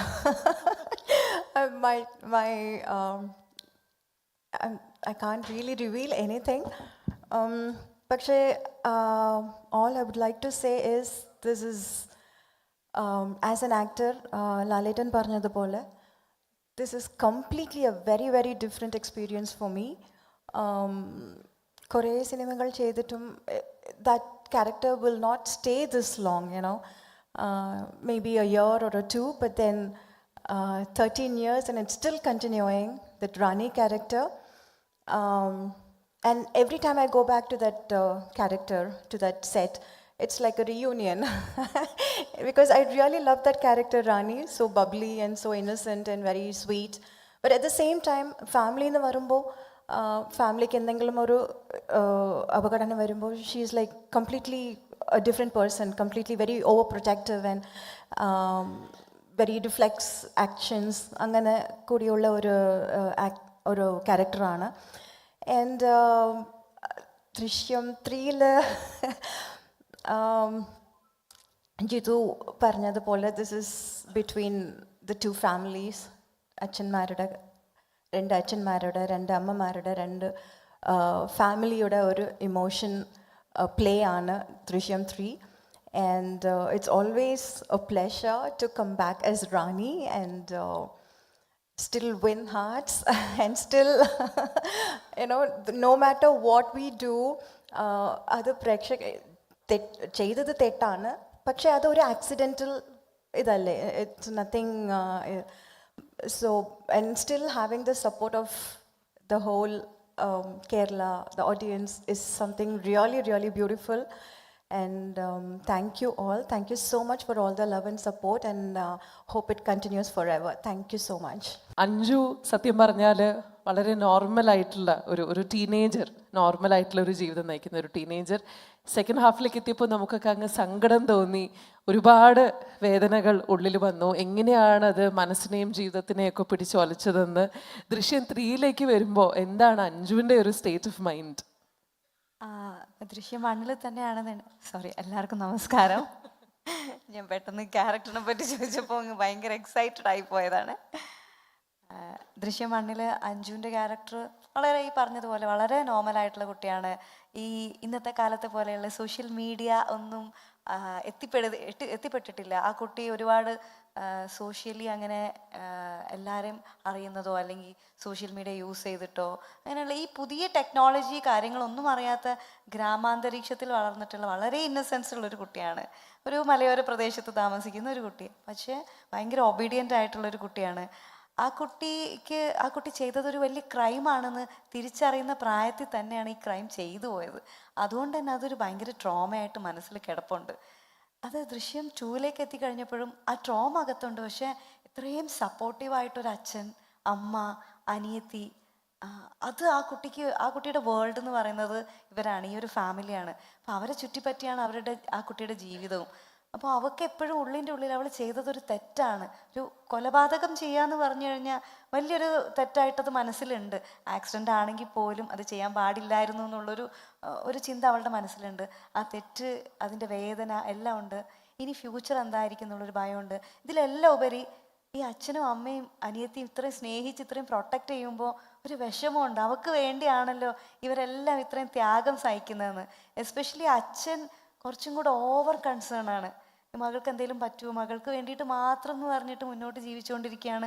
എല്ലാം സ്വയം ഏറ്റെടുത്തുകൊണ്ടിരിക്കുകയാണ് അച്ഛൻ. എല്ലാ തെറ്റും എല്ലാ ചീത്തപ്പേരും എല്ലാം കേട്ടുകൊണ്ടിരിക്കുന്ന അച്ഛനാണ്. ദൃശ്യം 2 കഴിഞ്ഞിട്ട് എനിക്ക് ഏറ്റവും കൂടുതൽ പെൺകുട്ടികളുടെ മെസ്സേജ് ആയിരുന്നു വന്നിരുന്നത്. ഇങ്ങനൊരു അച്ഛനെ കിട്ടാൻ വേണ്ടിയിട്ട് എത്ര ഭാഗ്യം ചെയ്യണം എന്ന് ചോദിച്ചിട്ട് അത്രയും പെൺകുട്ടികൾ അങ്ങനെ മെസ്സേജ് അയച്ചപ്പോൾ ശരിക്കും അതൊരു ഭയങ്കര സന്തോഷം തോന്നിയ കാര്യമാണ്. ഇപ്പോഴും അങ്ങനെ ഒരു അച്ഛനെ കിട്ടാൻ വേണ്ടി, അല്ലെങ്കിൽ എൻ്റെ അച്ഛൻ ഇങ്ങനെ ആയിരുന്നു എന്ന് പറഞ്ഞിട്ട് കുറേ പേര് പറയാറുണ്ട്. ദൃശ്യം 3ലേക്ക് എത്തുമ്പോഴും ഈ കുട്ടിക്ക് വേണ്ടിയിട്ട് ഈ അച്ഛൻ, അമ്മ, സഹോദരി എല്ലാം ഉണ്ട്. പക്ഷെ അച്ഛനുമായിട്ടൊരു ഇമോഷണൽ കണക്ഷൻ ഇച്ചിരി കൂടുതലാണ്. അച്ഛൻ എന്ത് പറഞ്ഞു കഴിഞ്ഞാലും നോ പറയാൻ ഒരു മടിയുള്ള ആളാണ്. കാരണം അച്ഛൻ ജീവിക്കുന്നതും അച്ഛൻ എന്ത് ചെയ്യുന്നതും ഈ കുട്ടിക്ക് വേണ്ടിയിട്ടാണെന്ന് അഞ്ജുവിന് നന്നായിട്ട് അറിയാം. അപ്പം അതുകൊണ്ട് അച്ഛൻ്റെ അടുത്തൊരു ചെറുതായിട്ട് നോ എന്ന് പറയണമെന്നുണ്ടെങ്കിൽ പോലും അത് പറയാൻ അവൾക്ക് പറ്റില്ല. അത് മുഖഭാവത്തിലൂടെ പോലും കാണിക്കാൻ പറ്റാത്ത രീതിയിൽ അത്രയും അച്ഛൻ്റെ അടുത്ത് സ്നേഹം കൂടുതലുള്ളൊരു മകളാണ്. അമ്മയുടെ അടുത്തും അതുപോലെയാണ്, സഹോദരിയുടെ അടുത്തും അതുപോലെയാണ്. അപ്പോൾ 3ലേക്ക് വരുന്ന സമയത്ത് ആ കുട്ടി ഇനി മുന്നോട്ട് എന്താണ് അനുഭവിക്കാൻ പോകുന്നത്, അല്ലെങ്കിൽ ആ കുട്ടിയുടെ ഫ്യൂച്ചർ എന്തായിരിക്കും, ഈ ഫാമിലി എങ്ങനെയായിരിക്കും അത് മുന്നോട്ട് കൊണ്ടുപോകുന്നു എന്നുള്ളൊരു വലിയ ക്വസ്റ്റ്യൻ മാർക്ക് അവിടെ ഉണ്ട്. ആ ക്വസ്റ്റ്യനുള്ള ആൻസർ 21-ാം തീയതി ലാലേട്ടൻ്റെ ബർത്ത്ഡേയുടെ അന്ന് ദൃശ്യം 3 റിലീസ് ചെയ്യുമ്പോൾ അറിയാൻ പറ്റും. Thank you. അനുവിലേക്ക്, ഈ ഒബീഡിയൻറ്റ് മകളാണ് എന്ന് അഞ്ജു പറഞ്ഞു. കൂട്ടത്തിൽ കുറച്ച് കുറുമ്പത്തിയാണ് അനുവിന് നമ്മൾ സത്യം പറഞ്ഞാൽ ദൃശ്യം ഈ 13 വർഷമായി എന്ന് നമുക്ക് തോന്നുന്നത് അനുവിനെ കാണുമ്പോഴാണ്. കാര്യം ആദ്യം തുടങ്ങുമ്പോൾ യൂണിഫോം, എനിക്കൊന്ന് പിനാഫോറൊക്കെ ഇട്ട് ഫ്രോക്കൊക്കെ ഇട്ട് ഹെയർ ബോക്കെ വെച്ചിട്ടുള്ളൊരു കൊച്ചുകുട്ടിയായിരുന്നു. ആ കൊച്ചുകുട്ടിയാണ് ഇപ്പോൾ അനുവിനെ കാണുമ്പോഴാണ് നമുക്ക് ആ ഒരു വ്യത്യാസം വരുന്നത്. പിന്നെ നമ്മൾ ക്യാരക്ടറിനെ നമ്മൾ കൂടുതൽ നോക്കുകയാണെങ്കിൽ സെക്കൻഡ് പാർട്ടിൽ വന്നപ്പോൾ ഏറ്റവും കൂടുതൽ ഒരു നോർമൽസിയിലേക്ക് എത്തിയത് അനുവിൻ്റെ ക്യാരക്ടറായിരുന്നു. പക്ഷേ അതുകൊണ്ട് തന്നെ നമുക്ക് കുറച്ച് നാൾ കഴിയുമ്പോൾ പിടിക്കപ്പെടില്ല എന്നുള്ളൊരു കോൺഫിഡൻസ് നമുക്ക് വരും എന്നൊക്കെ സിനിമയിൽ തന്നെ പറയുകയുണ്ടായി. എന്നിരുന്നാലും ഒരു സ്റ്റുഡൻ്റായിട്ട് പോലും ഒപ്പം നിൽക്കുന്നവർ യൂസ് ചെയ്യാൻ വേണ്ടിയിട്ട് നോക്കി, ആ ഒരു സൗഹൃദത്തെ ദുരുപയോഗം ചെയ്യാൻ വേണ്ടിയിട്ട് നോക്കി. ഇതിൻ്റെയൊക്കെ അവസാനത്തിലാണ് നമ്മൾ സിനിമ അവസാനിച്ചത്, ദൃശ്യം 2 അവസാനിച്ചത്. ദൃശ്യം 3ലേക്ക് വരുമ്പോൾ ഇത്രയും കാലം സംഭവിച്ചിട്ടുള്ള ഈ കാര്യങ്ങൾ അനുവിൻ്റെ ലൈഫിലെ നോർമൽസിനെ ബാധിച്ചോ, അതോ അനുവിനും ഭയം വന്ന് തുടങ്ങിയോ ദൃശ്യം 3ലെത്തിയപ്പോൾ? Good evening everybody. ആദ്യം തന്നെ ഒരുപാട് സന്തോഷം. I'd like to say a few words before jumping into the question, if you don't mind. So, ഇപ്പോൾ ട്രെയിലർ കണ്ടപ്പം സത്യം പറഞ്ഞാൽ കുറച്ച് ഇമോഷണൽ ആയിട്ട് ഫീൽ ചെയ്തു, because it's A long journey, 13 years, especially when I look at my self on the screen. വളരെ കുഞ്ഞായിട്ട് ഇരുന്നിട്ട് ഇപ്പോൾ ഈ പറഞ്ഞ പോലെ സാരിയൊക്കെ കൊടുത്ത് വന്നു എന്ന് പറഞ്ഞപ്പോൾ I'm just realising okay wow. So ഞാൻ എന്നും ലൈഫിൽ തിരിഞ്ഞു നോക്കുമ്പോൾ for me it's going to be my life before Drishyam and after Drishyam, because everything changed. അത് വളരെ പോസിറ്റീവായിട്ടുള്ള ചേഞ്ചസ് ആയിരുന്നു. So I just would like to say thank you to Jeethu uncle and Antony uncle, because ഇത് വലിയൊരു ഓപ്പർച്യൂണിറ്റി ആയിരുന്നു എനിക്ക് ലൈഫിലെന്നും. Coming back to the question, Anu ഇപ്പം സത്യം പറഞ്ഞിട്ടുണ്ടെങ്കിൽ നോർമൽസി എന്ന് പറയുന്നൊരു സാധനം ഇല്ല ഫാമിലിയിൽ എനിമോർ. കാരണം ഒരു ക്രൈം ചെയ്തു, അതിനെ മറച്ചു വയ്ക്കാൻ ശ്രമിച്ചുകൊണ്ടിരിക്കുകയാണ്. അപ്പോൾ ഒന്നിനു മേലൊന്ന് കള്ളങ്ങളും അല്ലെങ്കിൽ എന്താ പറയുക, അതിനിങ്ങനെ എന്താ പറയുക, constantly fighting to not go to jail. അപ്പോൾ അതിന് നമ്മൾ പേ ചെയ്യുന്ന പ്രൈസാണ് ഈ പറയുന്ന ഫിയർ അല്ലെങ്കിൽ ടെൻഷൻ എന്ന് പറയുന്നത്. ശരിയാണ്, അനുവിനെ നോക്കി കാണുമ്പം ഒരു വിധത്തിൽ ടീനേജറായി, അതിൻ്റെ ടാൻട്രംസ് ഉണ്ട്, ഒരു നോർമലായി എന്ന് വിശ്വസിക്കാം. ബട്ട് ഡീപ്പ് ഡൗൺ എല്ലാ ദിവസവും പേടിയാണ്, നാളെ എന്താണ് സംഭവിക്കാൻ പോകുന്നത്, അല്ലെങ്കിൽ പിടിക്കപ്പെട്ടാലോ. അതേപോലെ തന്നെ ആരെ വിശ്വസിക്കണം, ആരെ വിശ്വസിക്കേണ്ട, സുഹൃത്തുക്കളാണെങ്കിലും. ബിക്കോസ് ടീനേജറാണ്, അല്ലെങ്കിൽ ഇപ്പം തേർഡിലേക്ക് വരുമ്പോൾ അഡൾട്ടാണ്. ഈ പറയുന്ന ഒരു നോർമൽ ലൈഫ് എല്ലാവരും ആഗ്രഹിക്കും, പക്ഷേ അതുണ്ടോ എന്നുള്ളതൊരു വലിയ ക്വസ്റ്റ്യൻ മാർക്കാണ്. ബട്ട് അഗൈൻ ഇപ്പം ഞാൻ പല ഇൻ്റർവ്യൂസിലും പറഞ്ഞു, ഒരു ഇളയ കുട്ടി കുറുമ്പത്തി എന്നുള്ളത് കൊണ്ട് വീട്ടിലെ കാര്യങ്ങളൊക്കെ കുറച്ച് ലൈറ്റ് ഹാർട്ടഡ് ആക്കാനും ചിരിപ്പിക്കാനും അല്ലെങ്കിൽ അമ്മയോട് എപ്പോഴും ഇങ്ങനെ വഴക്ക് കൂടാനും ഒക്കെ ആയിട്ട് നടക്കുന്ന ഒരു കുട്ടിയാണ് അനു ഇതിനകത്ത്. ബട്ട് ഡീപ്പ് ഡൗൺ ഇൻസൈഡ് ആ പേടി എന്നും ഉണ്ട് അനുയുടെ മനസ്സിലും. ആൻഡ് ജോർജ് കുട്ടി പറയുന്ന പോലെ ഒരു കാര്യം ചെയ്തു, things you know you do for love and we paying the price for it. അപ്പോൾ പേടിയൊന്നുമുണ്ട്, അതങ്ങനെ ഇങ്ങനെ ഒന്നും പോയില്ല. It's just that because we love each other so much, നമ്മൾ അങ്ങോട്ടും ഇങ്ങോട്ടും പ്രൊട്ടക്റ്റ് ചെയ്യാൻ ശ്രമിക്കുകയാണ്. ഫ്രസ്ട്രേഷൻസ് ഉണ്ട്, ലാലങ്ങൾ പറഞ്ഞ പോലെ ചോദ്യങ്ങളുണ്ട് അനുവിന്, ഇനി എങ്ങനെയാണ് പോകുന്നത്. അല്ലെങ്കിൽ ഇപ്പോൾ സിനിമ കാണുന്നവരെ സംബന്ധിച്ച് അറിയാം, അല്ലെങ്കിൽ ജോർജ് കുട്ടി ഇതൊക്കെയാണ് ചെയ്യുന്നത്, പക്ഷെ വീട്ടിലുള്ള ഒരാൾക്കും അറിയില്ല എന്തൊക്കെയാണ് ജോർജ് കുട്ടി ചെയ്യുന്നത് പുറത്തു പോയിട്ട് എന്നുള്ളത്. അപ്പോൾ തേർഡിലേക്ക് വരുമ്പം ഈ പറഞ്ഞ പോലെ അനു കുറച്ചുകൂടെ മെച്ചുവേർഡായി. ചേച്ചി ഒരു പൊടിക്ക് സൈലൻ്റ് ആണെങ്കിൽ അനു ഒരു പൊടിക്ക് എന്താ പറയുക, എല്ലാത്തിലും ചോദ്യങ്ങളുണ്ട്, എല്ലാത്തിനെയും ക്വസ്റ്റ്യൻ ചെയ്യുന്ന ഒരു ക്യാരക്ടറാണ്. അപ്പോൾ ചോദ്യങ്ങൾ ചോദിക്കുന്നുണ്ട്, ആൻസേഴ്സ് സീക്ക് ചെയ്യുന്നുണ്ട്. ഫ്യൂച്ചർ ഈ പറയുന്ന പോലെ യങ് ആണ്, അപ്പോൾ ഫ്യൂച്ചർ പ്ലാൻ ചെയ്യാൻ ആഗ്രഹിക്കുന്നുണ്ട്. അപ്പം ഇങ്ങനെ പല പല കാര്യങ്ങൾ അഡ്രസ്സ് ചെയ്യുന്നുണ്ട്. But deep down we all love our family so much, George കുട്ടിയും കുടുംബവും. അപ്പം നമ്മൾ അതിനെ എങ്ങനെ അതിൽ നിന്ന് സെയിൽ ത്രൂ ചെയ്യുന്നു എന്നുള്ളതാണ് 3-ൽ. We are looking forward to it. Thank you very much. തീർച്ചയായും ദൃശ്യം 3-ന്റെ ട്രെയിലർ ലോഞ്ചിലേക്ക് പോകുന്നതിന് മുമ്പായി ജോർജ് കുട്ടിയുടെ ഒരു ചോദ്യം കൂടി, ആ വലിയ ക്വസ്റ്റ്യൻ, നമ്മൾ മറ്റേ ബാഹുബലി ഇറങ്ങിയപ്പോൾ എല്ലാവരുടെയും സംശയം കട്ടപ്പ എന്തിനാണ് ബാഹുബലിയെ കുത്തിയെന്നുള്ളതായിരുന്നു. അതുപോലെ 3 ഇറങ്ങുമ്പോൾ ജോർജ് കുട്ടി ഫൈനലി പിടിക്കപ്പെടുമോ? പിടിക്കപ്പെട്ട എന്ത് ജോർജ് കുട്ടി?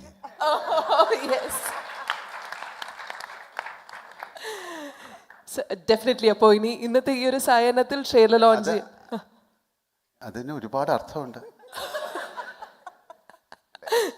പിടിക്കപ്പെട്ട അല്ലേ? Did you get it? She is asking whether he'll George Kutti would be caught by the police or anybody else. I said if George Kutti is ready to do that, then who is George Kutti? So George കുട്ടിക്ക് എന്ത് സംഭവിക്കുന്ന എനിക്കും ആഗ്രഹമുണ്ട്. പക്ഷേ ഈ ഞാൻ നേരത്തെ പറഞ്ഞ പോലെ ജോർജ് കുട്ടി ഇതിൽ ചെയ്തിരിക്കുന്നത് എന്താണെന്ന് എനിക്കറിയില്ല. അതുകൊണ്ട് ജോർജ് കുട്ടി പിടിക്കപ്പെടണോ? വേണ്ട. അപ്പോൾ 21-ാം തീയതി കാണാം മിക്കവാറും ജോർജ് കുട്ടി അല്ലേ? അത് ജോർജ് കുട്ടിയായിട്ടിരിക്കട്ടെ. ജോർജ് കുട്ടിയെ പോലെ തന്നെയാ, പിടിയൊന്നും തരുന്നില്ല. ഇനി ദൃശ്യം 3-ന്റെ ട്രെയിലർ ലോഞ്ചാണ്. ജോർജ് കുട്ടിയും കുടുംബവും ചേർന്ന് തന്നെയാണ് ട്രെയിലർ നമുക്കായി ഇവിടെ പ്രസന്റ് ചെയ്യുന്നത്. Lal sir please.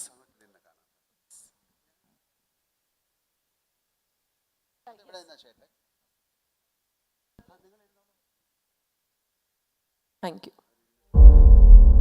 നിങ്ങളെല്ലാവരും ഒരു റിയാലിറ്റി അക്സെപ്റ്റ് ചെയ്യണം.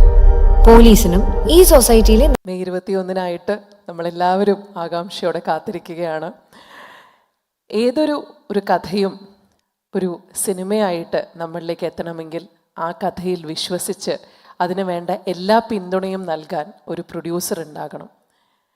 ദൃശ്യത്തിനെ സംബന്ധിച്ചിടത്തോളം ഇങ്ങനെ ഈ കഥയിൽ വിശ്വസിച്ച് ഈ കഥ നമ്മളിലേക്കൊക്കെ എത്തിക്കുന്നതിൽ വലിയൊരു പങ്ക് വഹിച്ചത് ആശീർവാദ് സിനിമാസിനെ നയിക്കുന്ന നമുക്ക് ഏവർക്കും പ്രിയപ്പെട്ട ശ്രീ ആൻ്റണി പെരുമ്പാവൂരാണ്. വലിയ വലിയ കണക്കുകൾ പറയാൻ മലയാള സിനിമയെ പഠിപ്പിച്ച, തൊട്ടതെല്ലാം പൊന്നാക്കിയ ഒരു സംവിധായകൻ. അദ്ദേഹത്തെ വേദിയിലേക്ക് സ്നേഹപൂർവ്വം ക്ഷണിക്കുകയാണ്. ലാലേട്ടൻ്റെ നമ്പർ 1 ഫാൻ കൂടിയാണ് ആൻ്റണി ചേട്ടൻ.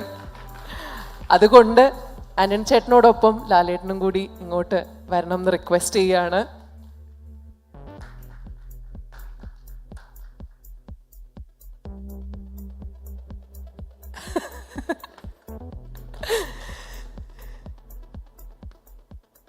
ആനന്ദ് ചേട്ടാ, 2013 ഇങ്ങനെ ഒരു സിനിമ ചെയ്യുമ്പോൾ വിചാരിച്ചിരുന്നോ ഇതിങ്ങനെയൊക്കെ ആകും, ലോകമെമ്പാടും പല പല ഭാഷകളിലേക്ക് എത്തും, 2ഉം 3ഉം വരും, ഈ പറഞ്ഞ പോലെ 4ഉം 5ഉം ഒക്കെ വരും എന്നുള്ളൊരു തോട്ട്, ഒരു വിശ്വാസം അന്നേ ഉണ്ടായിരുന്നോ?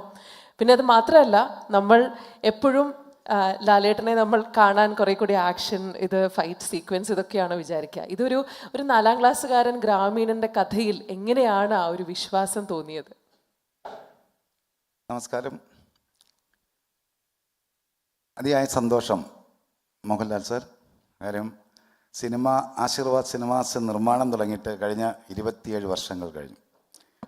അപ്പോൾ 27 വർഷം മുൻപ് തുടങ്ങിയ അതേ സ്നേഹത്തോടെ ഇപ്പോഴും ഇതുപോലെ നിൽക്കാൻ പറ്റുന്നത്, സിനിമകൾ നിർമ്മിക്കാൻ പറ്റുന്നത്, ഇതെല്ലാം ഒരു ജീവിതത്തിൻ്റെ ഭാഗ്യമായിട്ട് കാണുന്ന ആളാണ് ഞാൻ. അതുപോലെ ഒരുപാട് വലിയ ചിത്രങ്ങൾ മലയാള ഭാഷയ്ക്ക് ഉണ്ടാകണമെന്ന് ഏറ്റവും സ്വപ്നത്തോടെ ഓരോ സിനിമയും സമീപിക്കുന്ന ഒരാളാണ് ഞാൻ. അത് മോഹൻലാൽ സാറിൻ്റെ സിനിമകളിലൂടെ ആവുക എന്ന് പറയുന്നതാണ് എനിക്ക് ഏറ്റവും പ്രിയപ്പെട്ടത്.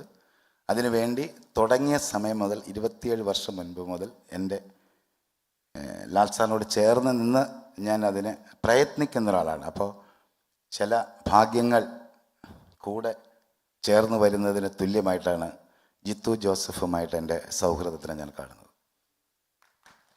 കാരണം സിനിമ തുടങ്ങുന്നതിന്, കഥ പറയുന്നതിനെല്ലാം മുൻപ് തന്നെ എനിക്ക് എൻ്റെ കുടുംബത്തിലെ ഒരാളെപ്പോലെ ആ കുടുംബവുമായിട്ട് ബന്ധമുണ്ട്.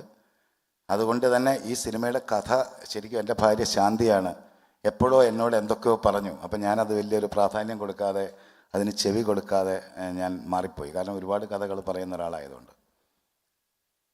അപ്പോൾ അത് കഴിഞ്ഞ് ലാൽ സാറിനെ കാണാൻ ജിത്തു വന്ന് ഈ കഥ പറയുന്ന സമയത്ത് ഒരുപാട് കഥകൾ മോഹൻലാൽ സാറിന് വേണ്ടിയിട്ട് ഞാൻ കേൾക്കുന്ന ഒരാളാണ്. എൻ്റെ അഭിപ്രായങ്ങൾ പറയുന്ന ഒരാളാണ്. പലപ്പോഴും പടങ്ങൾ എന്തെങ്കിലും രീതിയിൽ നമ്മൾ ഇഷ്ടപ്പെടാത്ത പോലെ സംഭവിച്ചാൽ അതിന് ഒരുപാട് ഞാൻ ആണ് അതിന് കാരണമെന്ന് കേൾക്കുന്ന ആളാണ്. ഇതിലൊന്നും എനിക്ക് പരാതികളില്ല. പക്ഷേ ജിത്തു ജോസഫിൻ്റെ ഈ ദൃശ്യം എന്ന് പറയുന്ന സിനിമയുടെ കഥ ലാൽ സാറിനോട് പറയാൻ വന്നപ്പോൾ ജിത്തു ആദ്യം എന്നോടാണ് ഈ കഥ പറയുന്നത്. ഇത് ഞാൻ പല പ്രാവശ്യവും പറഞ്ഞത്, ഒരുപാട് സന്തോഷമുള്ളത് കൊണ്ട് അത് വീണ്ടും വീണ്ടും പറയുന്നതേ ഉള്ളൂ കേട്ടോ. അപ്പോൾ മോഹൻലാൽ സാറിലേക്ക് ഞാൻ പറഞ്ഞോളാം ജിത്തു ഈ കഥ ലാൽ സാറിനോടെന്ന് പറഞ്ഞ് ഞാനാണ് ലാൽ സാറിൻ്റെ അടുത്ത് ഈ കഥ ആദ്യം മുതൽ അവസാനം വരെ പറയുന്നത്. അപ്പോൾ അത് ലാൽ സാറിന് അത് ഇഷ്ടപ്പെടുന്നൊരു കഥയാണെന്ന് എനിക്ക് തോന്നുകയും, സാധാരണ ആദ്യം ചോദിച്ച പോലെ തന്നെ വലിയ ആക്ഷൻ പടങ്ങളുടെ ഒരു ഫോർമാറ്റിൽ സിനിമ ഉണ്ടാകണമെന്ന് ഇപ്പോഴും ആഗ്രഹിക്കുന്ന ഒരാളാണ് ഞാൻ. കാരണം എൻ്റെ സിനിമകൾക്ക് കൂടുതലും ഒരു ആക്ഷന് പ്രാധാന്യം കൊടുത്തുള്ള സിനിമകളെ നിർമ്മിക്കണമെന്ന് ആഗ്രഹമുണ്ട്. അതിൽ മോഹൻലാൽ സാർ ഒരു വേറൊരു തലത്തിൽ നിൽക്കുന്ന ഒരാളാകണമെന്ന് ആഗ്രഹമുണ്ട്. ലാൽ സാറിൻ്റെ ആക്ഷനും കാര്യങ്ങളൊക്കെ കാണാൻ ഭയങ്കര ഒരു ഇഷ്ടമുള്ള ഒരാളാണ്. അപ്പോൾ അതിൽ നിന്ന് മാറി ഈ സിനിമയുടെ കഥയിൽ എന്താ പ്രത്യേകത എന്ന് ചോദിച്ചാൽ, ജോർജ് കുട്ടി ശരിക്കും നമ്മുടെ ഉള്ളിൽ ഒരു ഹീറോ പരിവേഷം ആ കഥ തുടങ്ങുമ്പോൾ മുതൽ അവസാനം വരെ തരുന്നുണ്ട്. അത് ആക്ഷനിലൂടെ അല്ല എന്ന് മാത്രമേ ഉള്ളൂ. ഓരോ പ്രവൃത്തിയും ഒരു ആക്ഷന് പ്രാധാന്യം തരുന്ന പോലെ തന്നെ ആയിരുന്നു. അപ്പോൾ അത് ദൈവം അനുഗ്രഹിച്ച് അത് ലോകമെമ്പാടുമുള്ള എല്ലാ ഭാഷയിലുമുള്ള ആൾക്കാരത് കാണുന്നു, അത് ഇഷ്ടപ്പെടുന്നു എന്ന് പറഞ്ഞ് ഒരു വലിയ ഭാഗ്യം തന്ന സിനിമയാണ് ദൃശ്യം 1. അപ്പോൾ ദൃശ്യം കഴിഞ്ഞ് അത്രയും സന്തോഷകരമായിരിക്കുന്ന സമയം മുതൽ ഞാൻ ജിത്തുവിൻ്റെ അടുത്ത് ഞാൻ 2ാം ഭാഗത്തിനെക്കുറിച്ച് സംസാരിക്കുമായിരുന്നു. അപ്പോൾ ജിത്തു പറഞ്ഞു ഇല്ലാണ്ട് അതിനൊന്നും സാധ്യതയില്ല എന്ന് പറഞ്ഞ് ആദ്യം തെന്നിപ്പോകുമ്പോൾ ഞാൻ വീണ്ടും ജിത്തുവിൻ്റെ അടുത്ത് ഞാൻ പറഞ്ഞു ഞാൻ കഥ പറഞ്ഞു തരാം. കാര്യം ജിത്തുവിനോട് ഞാൻ പലപ്പോഴും പറഞ്ഞിട്ടുണ്ട്, ദൃശ്യം 2ൻ്റെ കഥ ഞാൻ പറയാമെന്ന് പലപ്പോഴും ഞാൻ പറഞ്ഞിട്ടുണ്ട്. അങ്ങനെ എൻ്റെ ഒരു ഫോഴ്സ് അതിൽ കൂടുതലായിട്ടുണ്ടെന്നാണ് ഞാൻ വിശ്വസിക്കുന്നത്. അതെയോ ഇനിയും ജിത്തു എന്നോട് പറയാത്തതാണോ? ശല്യപ്പെടുത്തലെന്നൊക്കെ പറയുമ്പോൾ അതാണ് ഞാൻ ആദ്യം പറഞ്ഞത്. ആ ഒരു ഫ്രീഡം തരുന്നത് കൊണ്ട് തന്നെ നമുക്ക് ഇഷ്ടമുള്ളത് ജിത്തുവിനോട് പറയാം. അങ്ങനെ ഒരു ദിവസം ഇങ്ങനെ ദൃശ്യം 2 ഉണ്ടാകുന്നു. ദൃശ്യം 2 ഉണ്ടായി കഴിഞ്ഞപ്പോൾ വീണ്ടും നമ്മളതുപോലെ പറയുന്നു. അപ്പോൾ അങ്ങനെ ദൃശ്യം 3 ഉണ്ടായി. ദൃശ്യം 3 കഴിഞ്ഞപ്പോൾ ഇനിയും ഇത് കഴിഞ്ഞ് കഴിയുമ്പോൾ വീണ്ടും പറയാൻ വേണ്ടി ഞാൻ ആഗ്രഹിച്ചിരിക്കുകയാണ്. അങ്ങനെ ഞങ്ങളുടെ സൗഹൃദം ഇത് വീണ്ടും വീണ്ടും ഇങ്ങനെ പോകണം. അപ്പോൾ എനിക്കതിൽ കാര്യം ഏറ്റവും വലിയ സന്തോഷം, നമ്മൾ എവിടെ ചെന്നാലും ദൃശ്യം എന്ന് പറയുന്നൊരു സിനിമ എന്ന് പറയുന്നത് നമുക്ക് മലയാളിക്ക് അഭിമാനമാണ്. മോഹൻലാൽ സാർ ആ സിനിമയിൽ അഭിനയിച്ചു എന്ന് പറയുന്നത് എനിക്ക് അഭിമാനമാണ്. ജിത്തു ആ സിനിമ ജിത്തുവിൻ്റെ ആണ് ആ സിനിമ ഡയറക്ഷൻ, ജിത്തുവിൻ്റെ പടമാണെന്ന് പറയുന്നത് എനിക്ക് അഭിമാനമാണ്. അതിനോട് ചേർന്ന് നിൽക്കാൻ എനിക്ക് പറ്റി എന്ന് പറയുന്നതും എന്നെ സംബന്ധിച്ച് എൻ്റെ ഒരു ഏറ്റവും അഭിമാനവും സന്തോഷവും എല്ലാമാണ്. അതിന് വലിയ പ്രാർത്ഥനയുണ്ട്. അതുപോലെ തന്നെ ഈ ദൃശ്യം 1ഉം 2ഉം 3 ഒക്കെ ഈ 13 വർഷം നടന്നു പോകുന്ന സമയത്തുള്ള വേറൊരു സന്തോഷം എന്താണെന്ന് വെച്ചാൽ ലാൽ സാറ്, മീന മാം, അതുപോലെ അതിൽ അഭിനയിക്കുന്ന എല്ലാവരും, സിദ്ദിഖേട്ടൻ, ഒരുപാട് പേരുണ്ട്. അപ്പോൾ ഇവരെല്ലാം കൂടി വീണ്ടും വീണ്ടും കൂടുമ്പോൾ നമ്മളൊരു ഒരു ഫീലിംഗ് നമുക്ക് ജീവിതത്തിൽ ഇങ്ങനെ കണ്ടിന്യൂ ചെയ്തു പോകാൻ പറ്റുന്ന പോലെ. 13 വർഷം മുൻപ് മുതൽ ഇപ്പോഴും അത് കാര്യം 3 പടം വന്നുള്ളെങ്കിലും അതിങ്ങനെ കൂടെ ചേർന്ന് പോകുന്ന പോലെ. അപ്പോൾ അത് ജീവിതകാലം മൊത്തം അങ്ങനെ കുറേ കാലോടെ അത് യാത്ര ചെയ്യാൻ ഉള്ള ഭാഗ്യമുണ്ടാകട്ടെ. ഈ സിനിമയെ അതുപോലെ എല്ലാവരും സ്വീകരിക്കട്ടെ. അതിന് പ്രാർത്ഥിക്കുന്നു. എല്ലാം വളരെ സ്നേഹത്തോടെ തന്നെ കാണുന്നു. അതുപോലെ തന്നെ പനോരമ സ്റ്റുഡിയോസ്, കുമാർ സർ, വലിയ സന്തോഷം. കാര്യം എന്താണെന്ന് വെച്ചാൽ നമ്മുടെ മലയാളത്തിനെ എല്ലാ സ്ഥലത്തേക്കും എങ്ങനെ എത്തിക്കാൻ പറ്റും എന്ന് എപ്പോഴും ട്രൈ ചെയ്യുന്ന ഒരു മലയാള സിനിമയെ സ്നേഹിക്കുന്ന ഒരു വ്യക്തി എന്നുള്ള എനിക്ക്, പ്രത്യേകിച്ചും ലാൽ സാറിൻ്റെ സിനിമകളെ അങ്ങനെ എത്തിക്കണമെന്ന് ചിന്തിക്കുന്ന എനിക്ക് ഇങ്ങനെ ഒരു അസോസിയേഷൻ കിട്ടുന്നു എന്ന് പറയുന്നത് എന്നെ സംബന്ധിച്ച് എനിക്ക് പ്രിയപ്പെട്ടതാണ്. അവർ ബോംബെയിൽ നിന്ന് മലയാളത്തിലേക്ക് വന്ന് ഇത്രയും വലിയ ഒരു സിനിമയിലേക്ക്, ലോകമെമ്പാടും എത്തിക്കാൻ പറ്റുന്ന ഒരു സിനിമയിലേക്ക് അവർ അസോസിയേറ്റ് ചെയ്യുന്നു. അപ്പോൾ അത് ഇനിയും മുമ്പോട്ടും ഒരുപാട് കാലം അങ്ങനെ ചേർന്ന് നിൽക്കാൻ സാധിക്കട്ടെ. ഒരുപാട് സിനിമകൾക്ക് വളർച്ച ഉണ്ടാവട്ടെ. എല്ലാവരോടും വളരെ സ്നേഹത്തോടെ എൻ്റെ യാത്രയിൽ 27 വർഷം മുൻപ് മുതൽ തുടങ്ങിയ സഹകരിച്ച എല്ലാവരെയും, എൻ്റെ സിനിമയിൽ സഹകരിച്ച എല്ലാവരെയും ഈ സമയത്ത് ഓർക്കുന്നു. ഞങ്ങളുടെ ആശീർവാദ് സിനിമാസിനെ ഈ രീതിയിൽ എത്തിച്ചതിന് എല്ലാ പ്രേക്ഷകരോടും എല്ലാവരോടും എൻ്റെ ഹൃദയത്തിൻ്റെ ഭാഷയിൽ എനിക്ക് ഹൃദയത്തിൽ നിന്നും നന്ദി. Thank you. അതിനെക്കുറിച്ച് ആന്റണി ചേട്ടൻ തന്നെ പറയുന്നതായിരിക്കും അല്ലേ നല്ലത്, ഇനിയുള്ള സർപ്രൈസ് എന്താന്ന്? അതായത് ഈ നമ്മളുടെ ഒരുപാട് സിനിമകൾ നിർമ്മിക്കുകയും റിലീസ് ചെയ്യുകയും ചെയ്തത് പോലെ റിലീസ് ഡേറ്റ് തീരുമാനിക്കുന്നതിനകത്തും ഈ സിനിമയിലൊരു സാധാരണത്തിൽ അല്ലാത്ത പോലൊരു പ്രത്യേകതയുണ്ട്. കാരണം ഈ സിനിമ ദൃശ്യം 3 എന്ന് പറയുന്ന സിനിമ ഞങ്ങൾക്ക് ഏറ്റവും പ്രിയപ്പെട്ട, മലയാളിക്ക് ഏറ്റവും പ്രിയപ്പെട്ട മോഹൻലാൽ സാറിൻ്റെ ജന്മദിനത്തിലായ മെയ് 21-ാം തീയതിയാണ് ഈ സിനിമ റിലീസ് ചെയ്യുന്നത്. അപ്പോൾ ആ മെയ് 21-ാം തീയതി ആ സിനിമ കാണാൻ അതായത് ഈ മെയ് 21 എന്ന് പറഞ്ഞ് നമ്മൾ തീരുമാനിക്കുമ്പോൾ സ്വാഭാവികമായിട്ടും അത് വളരെ അധികം അപൂർവമായി മാത്രമാണ് ഒരു വ്യാഴാഴ്ചയോ വെള്ളിയാഴ്ചയോ ആ 21-ാം തീയതി വരികയുള്ളൂ. ദൈവാനുഗ്രഹം കൊണ്ട് ദൃശ്യം 3 എന്ന് പറയുന്ന സിനിമ റിലീസ് ചെയ്യുന്നത് ഭാഗ്യത്തിന് മെയ് 21-ാം തീയതി ഒരു വ്യാഴാഴ്ചയായി.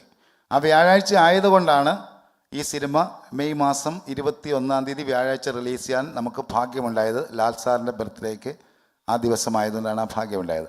ആ ദിവസം മോഹൻലാൽ സാർ ചില പടങ്ങൾ കേരളത്തിലെ തിയേറ്ററുകളിൽ റിലീസിന് കാണാൻ വന്നിട്ടുണ്ട്. അപ്പോൾ നമ്മളുടെ ഒരു മലയാളിയുടെ എല്ലാവരുടെയും ഒരു പ്രത്യേക ഒരു സന്തോഷ ദിവസമായതുകൊണ്ട് ആ ദിവസം എന്തായാലും നമ്മൾ സിനിമയ്ക്ക് പോകണമെന്ന് ലാൽ സാറിൻ്റെ അടുത്ത് പറഞ്ഞപ്പോൾ ലാൽ സാർ പറഞ്ഞു മെയ് 21-ാം തീയതി സിനിമ കാണാൻ തിയേറ്ററിൽ വരാമെന്ന് സമ്മതിച്ചു. ആ സമ്മതവുമായി ബന്ധപ്പെട്ട് ലാൽ സാറിന് ഇന്ന് ഒരു ടിക്കറ്റ് ലാൽ സാറ് ഇവിടെ വെച്ച് എടുക്കുകയാണ്. അപ്പോൾ ഈ സന്തോഷം നമ്മൾ പറഞ്ഞു കഴിഞ്ഞപ്പോൾ നമ്മുടെ കുടുംബത്തിലെ മെമ്പറായ മീന മാം പറഞ്ഞു, ഞാൻ മദ്രാസിൽ നിന്ന് തലേ ദിവസം വരും, എന്നിട്ട് അതായത് ഞാനും ആ കൂട്ടത്തിലിരുന്ന് നമുക്ക് ഒന്നിച്ചിരുന്ന് സിനിമ കാണാമെന്ന് പറഞ്ഞു. അപ്പം മീന മാമത്തിനെയും ഈ സ്ഥലത്തേക്ക് ക്ഷണിക്കുകയാണ്. അതെല്ലാവരും കാണാൻ വേണ്ടിയിരിക്കുകയാണ്. അത് നമ്മൾ എല്ലാവരും ഇതിനകത്ത് ഉണ്ടാകും. വലിയ സന്തോഷം. ആദ്യമായിട്ടാണ് ഒരു ടിക്കറ്റ് എടുത്തൊരു സിനിമ കാണാൻ പോകുന്നത്. പണ്ടൊക്കെ ആ സിനിമയുടെ ടിക്കറ്റ് എടുത്ത് സിനിമയ്ക്ക് പോകേണ്ട സമയമാകുമ്പോഴത്തേക്ക് ഞാൻ സിനിമയിലായിപ്പോയി. 17 വയസ്സിൽ സിനിമയിൽ വന്ന ആളാണ്. എന്തായാലും വളരെ സന്തോഷം. 2 ടിക്കറ്റേ ഉള്ള ഒരുപാട് ടിക്കറ്റ് നമുക്ക് എത്ര പേര് വേണേലും കൊണ്ടുവരാം. Thank you so much. ഇങ്ങനൊരു തോട്ടിന് വലിയ സന്തോഷം. മീനയ്ക്ക് എന്തെങ്കിലും പറയണോ? അല്ല, ഞാൻ ഇതുവരെ ഏത് സിനിമയും ഫസ്റ്റ് ഡേ ഫസ്റ്റ് ഷോ കണ്ടിട്ടില്ല. സോ ആദ്യമായിട്ട് എൻ്റെ സിനിമ ഫസ്റ്റ് ഡേ ഫസ്റ്റ് ഷോ കാണാൻ പോകുന്നുണ്ട്. എനിക്ക് വളരെ വളരെ എക്സൈറ്റിംഗ് ആയിട്ടുണ്ട്. Thank you Antony, and thank you ലാലേട്ട. Thank you so much for this opportunity. Thank you. ലാലേട്ട, രണ്ടുപേരെ കൂടി അല്ല ഒരു ചെറിയ റിക്വസ്റ്റും കൂടെ ഉണ്ട്. കാര്യം ഞാൻ മാത്രമായിട്ട് ഇരുന്ന് സിനിമ കാണുമല്ലോ. ഈ സിനിമയ്ക്ക് വേണ്ടി കാത്തിരിക്കുന്ന ലക്ഷക്കണക്കിന് ആളുകളുണ്ട്. അവരുടെ റെപ്രസെൻറ്റേറ്റീവ് ആയിട്ട് 2 പേരെയും കൂടെ നമ്മുടെ ഫാൻസിന് ആരെങ്കിലും വിളിച്ചു. Shibin and Biju. Thank you. Okay. ഷിബിനും ബിജുവും വരും കണ്ടോ. നിങ്ങൾക്ക് സിനിമയ്ക്ക് സാധാരണ ഇവരാണ് കഷ്ടപ്പെട്ട് ഇടികൊണ്ട് ആദ്യം ടിക്കറ്റ് വാങ്ങിക്കാൻ നോക്കുന്നത്. ഇത്രയും സൗകര്യമായിട്ട് ആദ്യമായിട്ടായിരിക്കും ടിക്കറ്റ് വാങ്ങിക്കുന്നത്. Thank you. എവിടെ ടിക്കറ്റ്? ഓക്കെ.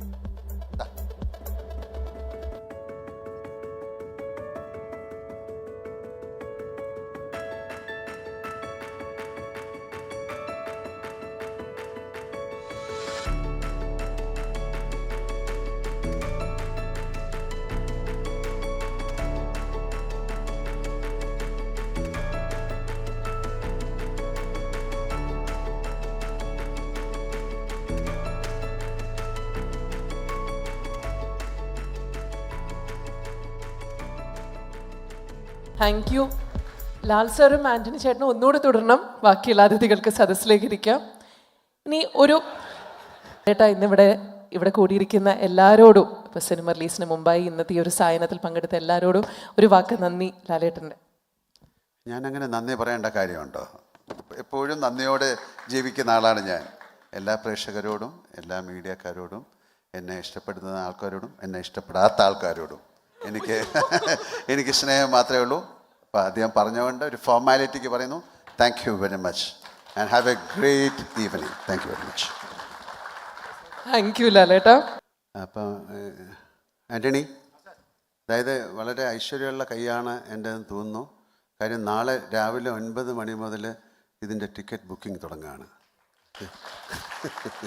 സാധാരണ സിനിമയ്ക്ക് ഇത്രയും നേരത്തെ ചെയ്യാറില്ല. പക്ഷെ നാളെ മുതൽ ഇതിൻ്റെ ടിക്കറ്റ് ബുക്കിംഗ് 9 മണി മുതൽ തുടങ്ങുകയാണ്. Good luck.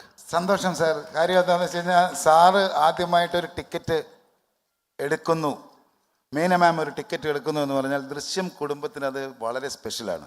അപ്പോൾ നമ്മളിനി അത് വൈകണ്ടെന്ന് വെച്ചു. നാളെ രാവിലെ 9 മണി മുതൽ എല്ലാ ലോകമെമ്പാടും ഈ പടത്തിൻ്റെ റിസർവേഷൻ സ്റ്റാർട്ട് ചെയ്യാനുള്ള ഒരു അനുവാദം നമ്മളുടെ ആശീർവാദ് സിനിമാസിൽ നിന്ന് കൊടുത്തിരിക്കുകയാണ്. അത് സപ്പോർട്ട് ചെയ്തിരിക്കുകയാണ്. പെൻ്റെ അടുത്ത് പോയി ഇപ്പം സംസാരിച്ചു, ഒരു ഓക്കെ എന്ന് പറഞ്ഞു. അപ്പോൾ ബാക്കിയുള്ള സ്ഥലത്തും അവരെല്ലാം അത് ചെയ്തോളും. വലിയ സന്തോഷം. ഇത്രയും നേരത്തെ ആ റിസർവേഷൻ തുടങ്ങാൻ പറ്റിയതും വലിയ സന്തോഷമായി പറയാം. ലാലേട്ട നമസ്കാരം. എന്നോടാണോ? അതെ.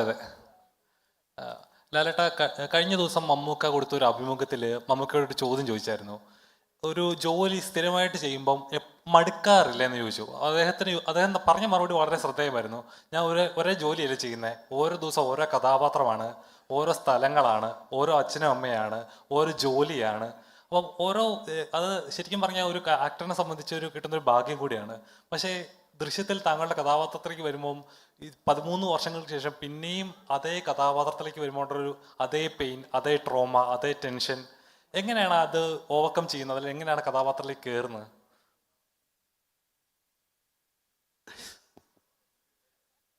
അല്ല, ഞാൻ പെട്ടെന്ന് എൻ്റെ മനസ്സിൽ വന്നത് ഒരു ജോലി കിട്ടിയിട്ട് വേണം ലീവ് എടുക്കാൻ.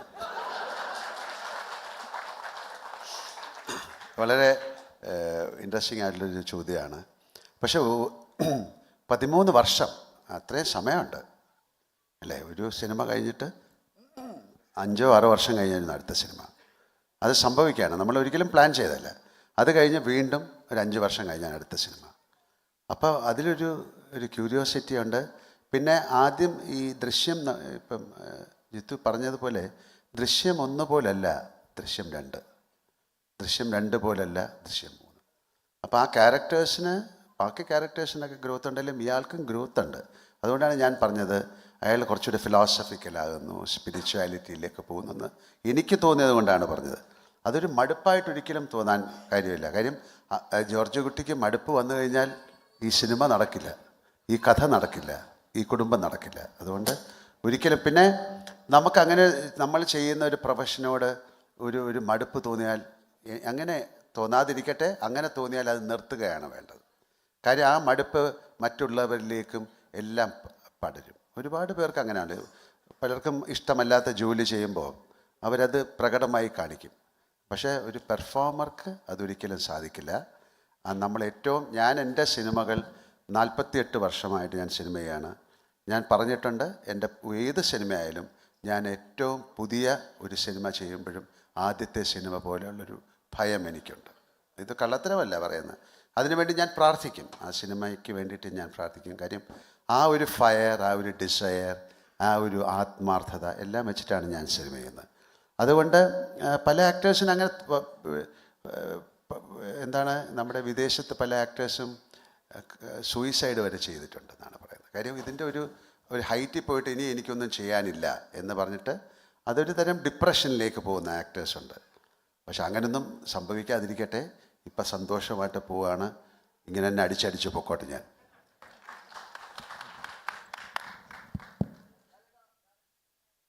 മൈക്ക് തരാം. ജോർജ് കുട്ടി ഒരുപാട് ടെൻഷനും ഒരുപാട് സ്ട്രെസ്സൊക്കെ ജോർജ് കുട്ടിക്ക് ഒരുപാട് ടെൻഷനും സ്ട്രെസ്സൊക്കെ ഉണ്ടെന്ന് നേരത്തെ പറഞ്ഞു. അപ്പോൾ ഓൾമോസ്റ്റ് 13 വർഷം കഴിഞ്ഞു. അപ്പം ജോർജ് കുട്ടി എന്താണ് ഇപ്പോൾ ഇത്ര ചെറുപ്പമായിട്ടിരിക്കുന്നത്?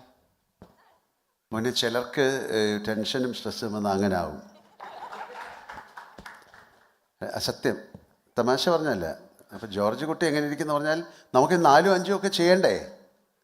അപ്പോൾ നമ്മൾ ജോർജ് കുട്ടി നല്ല മിടുക്കനായിരിക്കണ്ടേ? മിടുക്കനായിരിക്കുന്നതേ ഉള്ളൂ. അത് ജോർജ് കുട്ടിയല്ല, അത് മോഹൻലാലാണ് ഇരിക്കുന്നത്. ലാലേട്ടാ, അത് ഈ ദൃശ്യം എന്ന് പറയുന്ന ഈ ഒരു 3 പടങ്ങൾ ഇപ്പം വരുന്നുണ്ട്. ഇപ്പം ഈ 2 പടങ്ങൾ വന്നു കഴിഞ്ഞപ്പോഴും ഒരു പ്രധാന പരാതി വന്നത്, അല്ലെങ്കിൽ വിമർശകരൊക്കെ പറയുന്നത്, ഇത് ഒരു ക്രിമിനൽ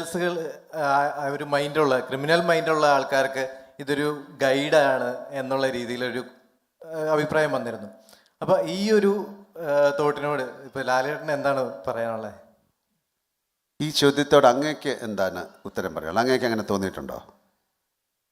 ശരിക്കും പറഞ്ഞാൽ ക്രിമിനൽ മൈൻഡ് ഉള്ളവർക്ക് അത് ആ രീതിയിൽ ചിന്തിക്കാം. അതെ, അതാണ് കാര്യം. ജോർജ് കുട്ടി ഒരു ക്രിമിനലായിട്ട് ഞാൻ ഇതുവരെ ഒരിക്കലും അങ്ങനെ. പിന്നെ ഇതൊരു സിനിമയാണ്, ഒരു മേക്ക് ബിലീഫാണ്.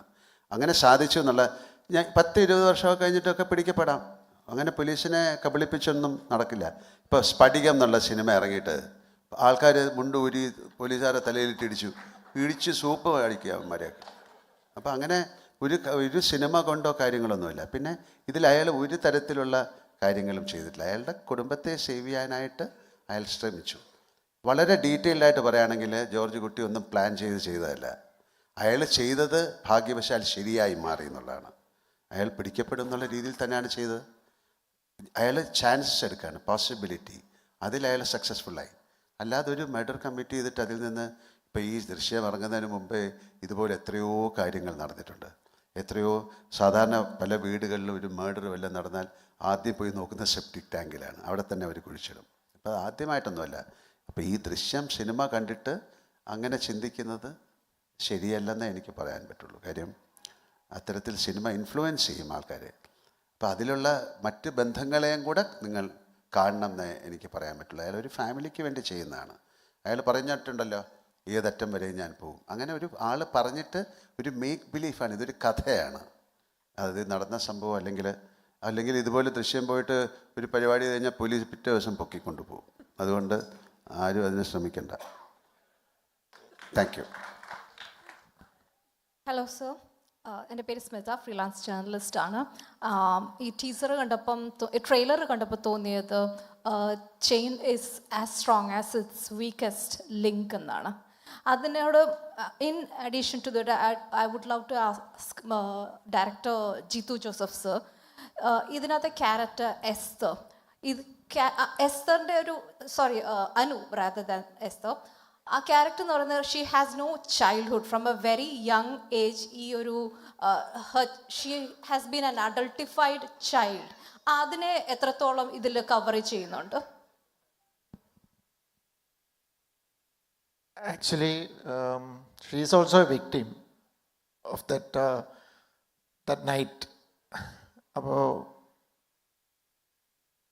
അനുവിനെ സംബന്ധിച്ചിടത്തോളം ഇവിടെ ആക്ച്വലി അനു സംസാരിച്ചപ്പോൾ പറഞ്ഞു, she is not showing it outside actually. കാരണം അതിൻ്റെ പ്രോബ്ലം ആരെങ്കിലും ഈ ഫാമിലിയിൽ അതർ ദാൻ അഞ്ജു ആരെങ്കിലും അത് ആ ഒരു ഫിയറും ഇതും ഒത്തിരി കാണിച്ചാൽ അത് ഡയറക്റ്റ്ലി എഫക്റ്റ് ചെയ്യുന്നത് അഞ്ജുവിനെ ആയിരിക്കും.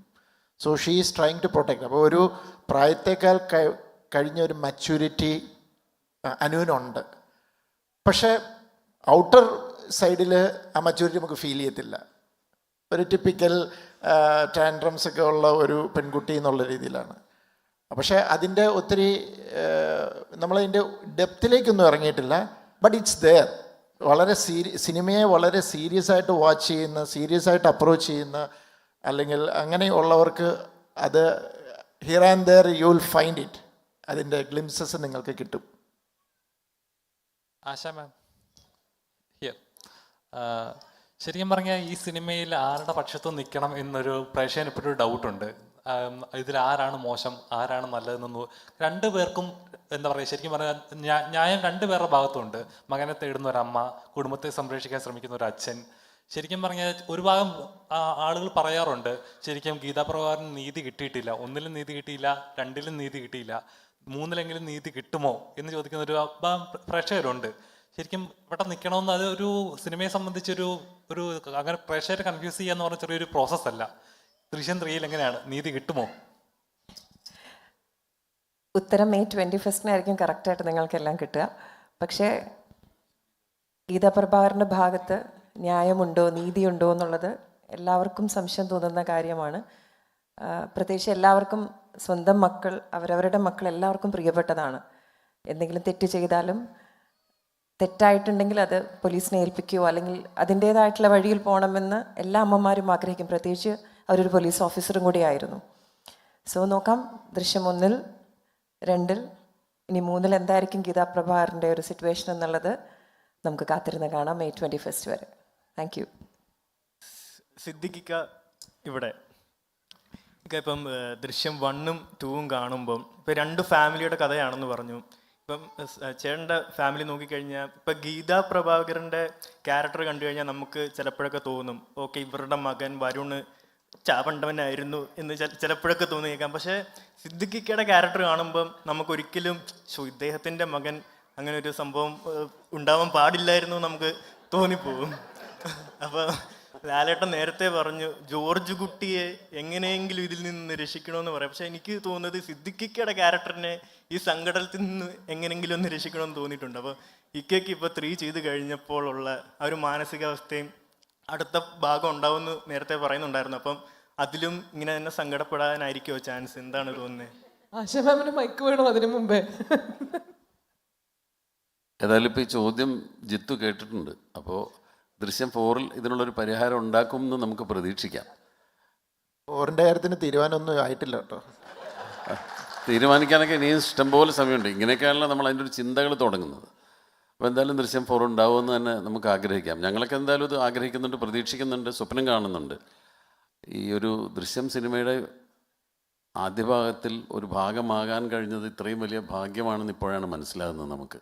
ഈ സിനിമയുടെ കൂടെ ഇത്രയും സഞ്ചരിക്കാൻ സാധിച്ചു എന്നൊക്കെ പറയുന്നത്. ചോദ്യത്തിലേക്ക് വരാം.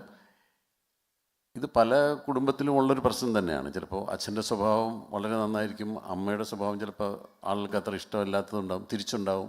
വളരെ നല്ല സ്വഭാവമുള്ള അമ്മയും ആകെ കുത്തഴിഞ്ഞ ജീവിതം നയിക്കുന്ന അച്ഛനും ഉണ്ടാവും. ഇവർക്ക് ഉണ്ടാകുന്ന മക്കളുണ്ടാവും, ആ മക്കൾക്ക് ചില പ്രോബ്ലംസ് ഉണ്ടാവും. എപ്പോഴും ശരിക്കും നമ്മൾ അച്ഛനും അമ്മയുമായിട്ട് ഏറ്റവും തുറന്ന് സംസാരിക്കുന്ന, അച്ഛനും അമ്മയും ഏറ്റവും അധികം സ്നേഹിക്കുകയും മക്കളുടെ കൂടെ നിന്ന് അവരുടെ വളർച്ചയിൽ അവരോടൊപ്പം നിൽക്കുന്ന മക്കളാണ് ചിലപ്പോൾ എപ്പോഴും കൂടുതൽ നല്ല സ്വഭാവം കാണിക്കുന്ന മക്കൾ. അപ്പോൾ അങ്ങനെ ഒരു മകനെ വളർത്തിയെടുക്കാൻ ഈ കുടുംബത്തിൽ സാധിച്ചില്ല. അവൻ എവിടെയോ ഒരു പിഴവ് പറ്റിപ്പോയി. അതിന് കിട്ടിയ ശിക്ഷ പോലെയാണ് നമ്മൾ ദൃശ്യം 1 കാണിച്ചിട്ടുള്ളത്. അതേ തുടർന്നുണ്ടായ സംഭവങ്ങളാണ് ദൃശ്യം 2 വന്നത്. ദൃശ്യം 3 എന്താണെന്ന് നമുക്ക് കാത്തിരുന്ന് കാണാം. അതല്ലേ നല്ലത്. ഇപ്പോൾ എനിക്കെന്തെങ്കിലുമൊക്കെ അതിനെപ്പറ്റി തുറന്ന് പറയണമെന്നുണ്ട്. പക്ഷേ എനിക്കതിൻ്റെ ചില പോർഷൻസ് ഒന്നും എനിക്ക് അറിഞ്ഞുകൂടെ, ഞാൻ കണ്ടിട്ടുമില്ല. അപ്പം ദൃശ്യം 3 21 വരാൻ വേണ്ടിയാണ് ഞാനും കാത്തിരിക്കുന്നത്. എന്നിട്ട് വേണം പ്രഭാകരന് നീതി കിട്ടുമോ, ഗീതാ പ്രഭാകരന് നീതി കിട്ടും, അതോ ഇപ്പോഴും ജോർജ് കുട്ടിക്ക് തന്നെയാണോ നീതി എപ്പോഴും കിട്ടിക്കൊണ്ടിരിക്കുന്നതെന്നൊക്കെ നമുക്ക് 21-ാം തീയതി തീരുമാനിക്കാം.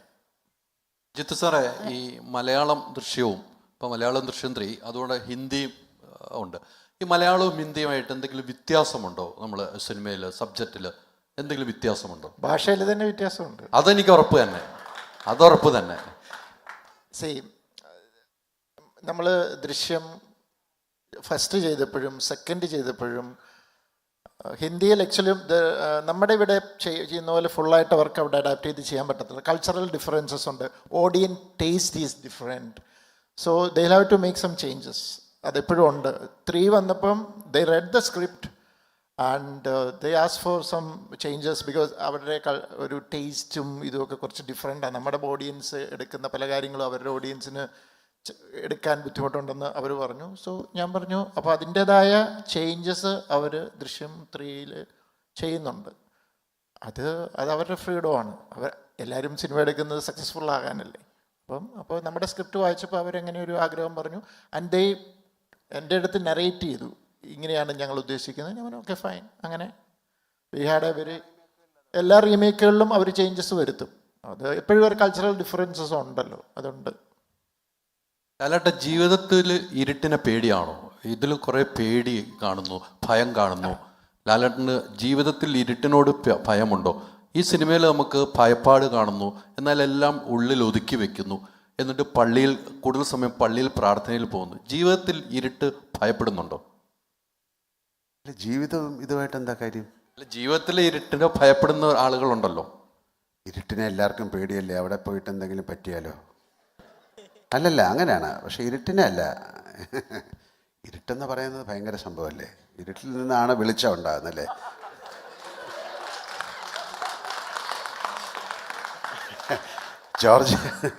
ജോർജ് കുട്ടിക്ക് എല്ലാത്തിനെയും പേടിയാണ്. കാര്യം ഞാൻ പറഞ്ഞല്ലോ, അയാൾ നമ്മുടെ സിനിമയിൽ ഇരുട്ടല്ല, അയാൾക്ക് ഒരു ചെറിയ ശബ്ദം കേട്ടാൽ പോലും അയാൾക്ക് പേടിയാണ്. ഒരു അപരിചിതനെ വീടിൻ്റെ അടുത്ത് കണ്ടാൽ അയാൾക്ക് പേടിയാണ്. അയാൾ അതുകൊണ്ട് തുറന്ന് പറയുന്നുണ്ട് എനിക്ക് ഭയമാണെന്ന്. അതെന്തിനെയാണെന്ന് അയാൾ പറയുന്നില്ല. ഇരുട്ടത്തൊക്കെ അയാൾ ഇറങ്ങി നടക്കും, അയാൾക്ക് കുഴപ്പമൊന്നുമില്ല. അല്ലാതെ ഇരുട്ടിനെ മാത്രമല്ല അയാൾക്ക് പേടി, അയാൾക്ക് വെളിച്ചത്തിനെയും പേടിയാണ്. അപ്പോൾ അതിൽ നിന്ന് രക്ഷപ്പെടാനാണ് അയാൾ ശ്രമിക്കുന്നത്. എനിക്ക് ഇരുട്ടിനെ പേടിയാണെന്ന് നിങ്ങൾക്ക് എങ്ങനെ അറിയാം? എനിക്ക് ആരെയും പേടിയില്ല, നിങ്ങളെയൊക്കെ ഉള്ളൂ പേടി. ലാലേട്ടാ, ഇവിടുന്നാണ് ഒരു ശബ്ദം. ഇവിടെ ലാലേട്ടൻ റിയൽ ലൈഫിൽ വളരെ നല്ലൊരു ഫാദർ ആണെന്ന് ഫീൽ ചെയ്തിട്ടുണ്ട്. അത് ജോർജ് കുട്ടിയിലേക്കും റെസണേറ്റ് ചെയ്തിട്ടുണ്ടെന്ന് ലാലേട്ടന് പേഴ്സണലി ഫീൽ ചെയ്തിട്ടുണ്ടോ? തീർച്ചയായിട്ടും അങ്ങനെ ഉണ്ടല്ലോ. എനിക്കൊരു മകളുണ്ട്. അപ്പോൾ ഈ കുട്ടികളുമായിട്ട് ഞാൻ അവരുമായിട്ടൊന്നും അധികം സമയം സ്പെൻഡ് ചെയ്യാൻ പറ്റിയിട്ടില്ല. അപ്പോൾ ഈ പിള്ളേരുമായിട്ടൊക്കെ കിട്ടുന്ന സമയത്ത് നമ്മൾ ഓരോ തമാശകൾ പറയുകയും കാര്യങ്ങളൊക്കെ ചെയ്യും. അതിനുള്ള സ്വാതന്ത്ര്യം അവരെ എനിക്കും തന്നിട്ടുണ്ട്, ഞാൻ അവർക്കും കൊടുത്തിട്ടുണ്ട്. അതപ്പോൾ ഈ സിനിമയിൽ മാത്രമല്ല, എൻ്റെ കൂടെ വർക്ക് ചെയ്യുന്ന എല്ലാവരോടും ഞാൻ അങ്ങനെ തന്നെയാണ് പെരുമാറുന്നത്. അപ്പം നമ്മുടെ വീട്ടിലെ ഒന്നാമത് മലയാള സിനിമയിൽ വളരെ കുറച്ച് ആക്ടേഴ്സേ ഉള്ളൂ. അപ്പോൾ അവരൊക്കെ നമ്മുടെ കുടുംബത്തിലെ അംഗങ്ങൾ പോലെ തന്നെയാണ്. കഴിഞ്ഞ 13 വർഷമായിട്ട് ഇത് രണ്ടിനെ കൊണ്ട് നടക്കുകയല്ലേ. ആ ചെറുതിനെ ഈ സിനിമയെ പറഞ്ഞത് ആ ചെറുതാണ് ഏറ്റവും വലിയ കുഴപ്പമെന്ന്. ഈ സിനിമയിൽ ഞാൻ പറഞ്ഞതല്ല, എന്നെക്കൊണ്ട് ജിത്തു പറയിപ്പിച്ചിട്ടുണ്ട്. അത് ഒരു പരിധി വരെ സത്യവുമാണ്. അല്ല, സത്യമല്ല. ഓക്കെ.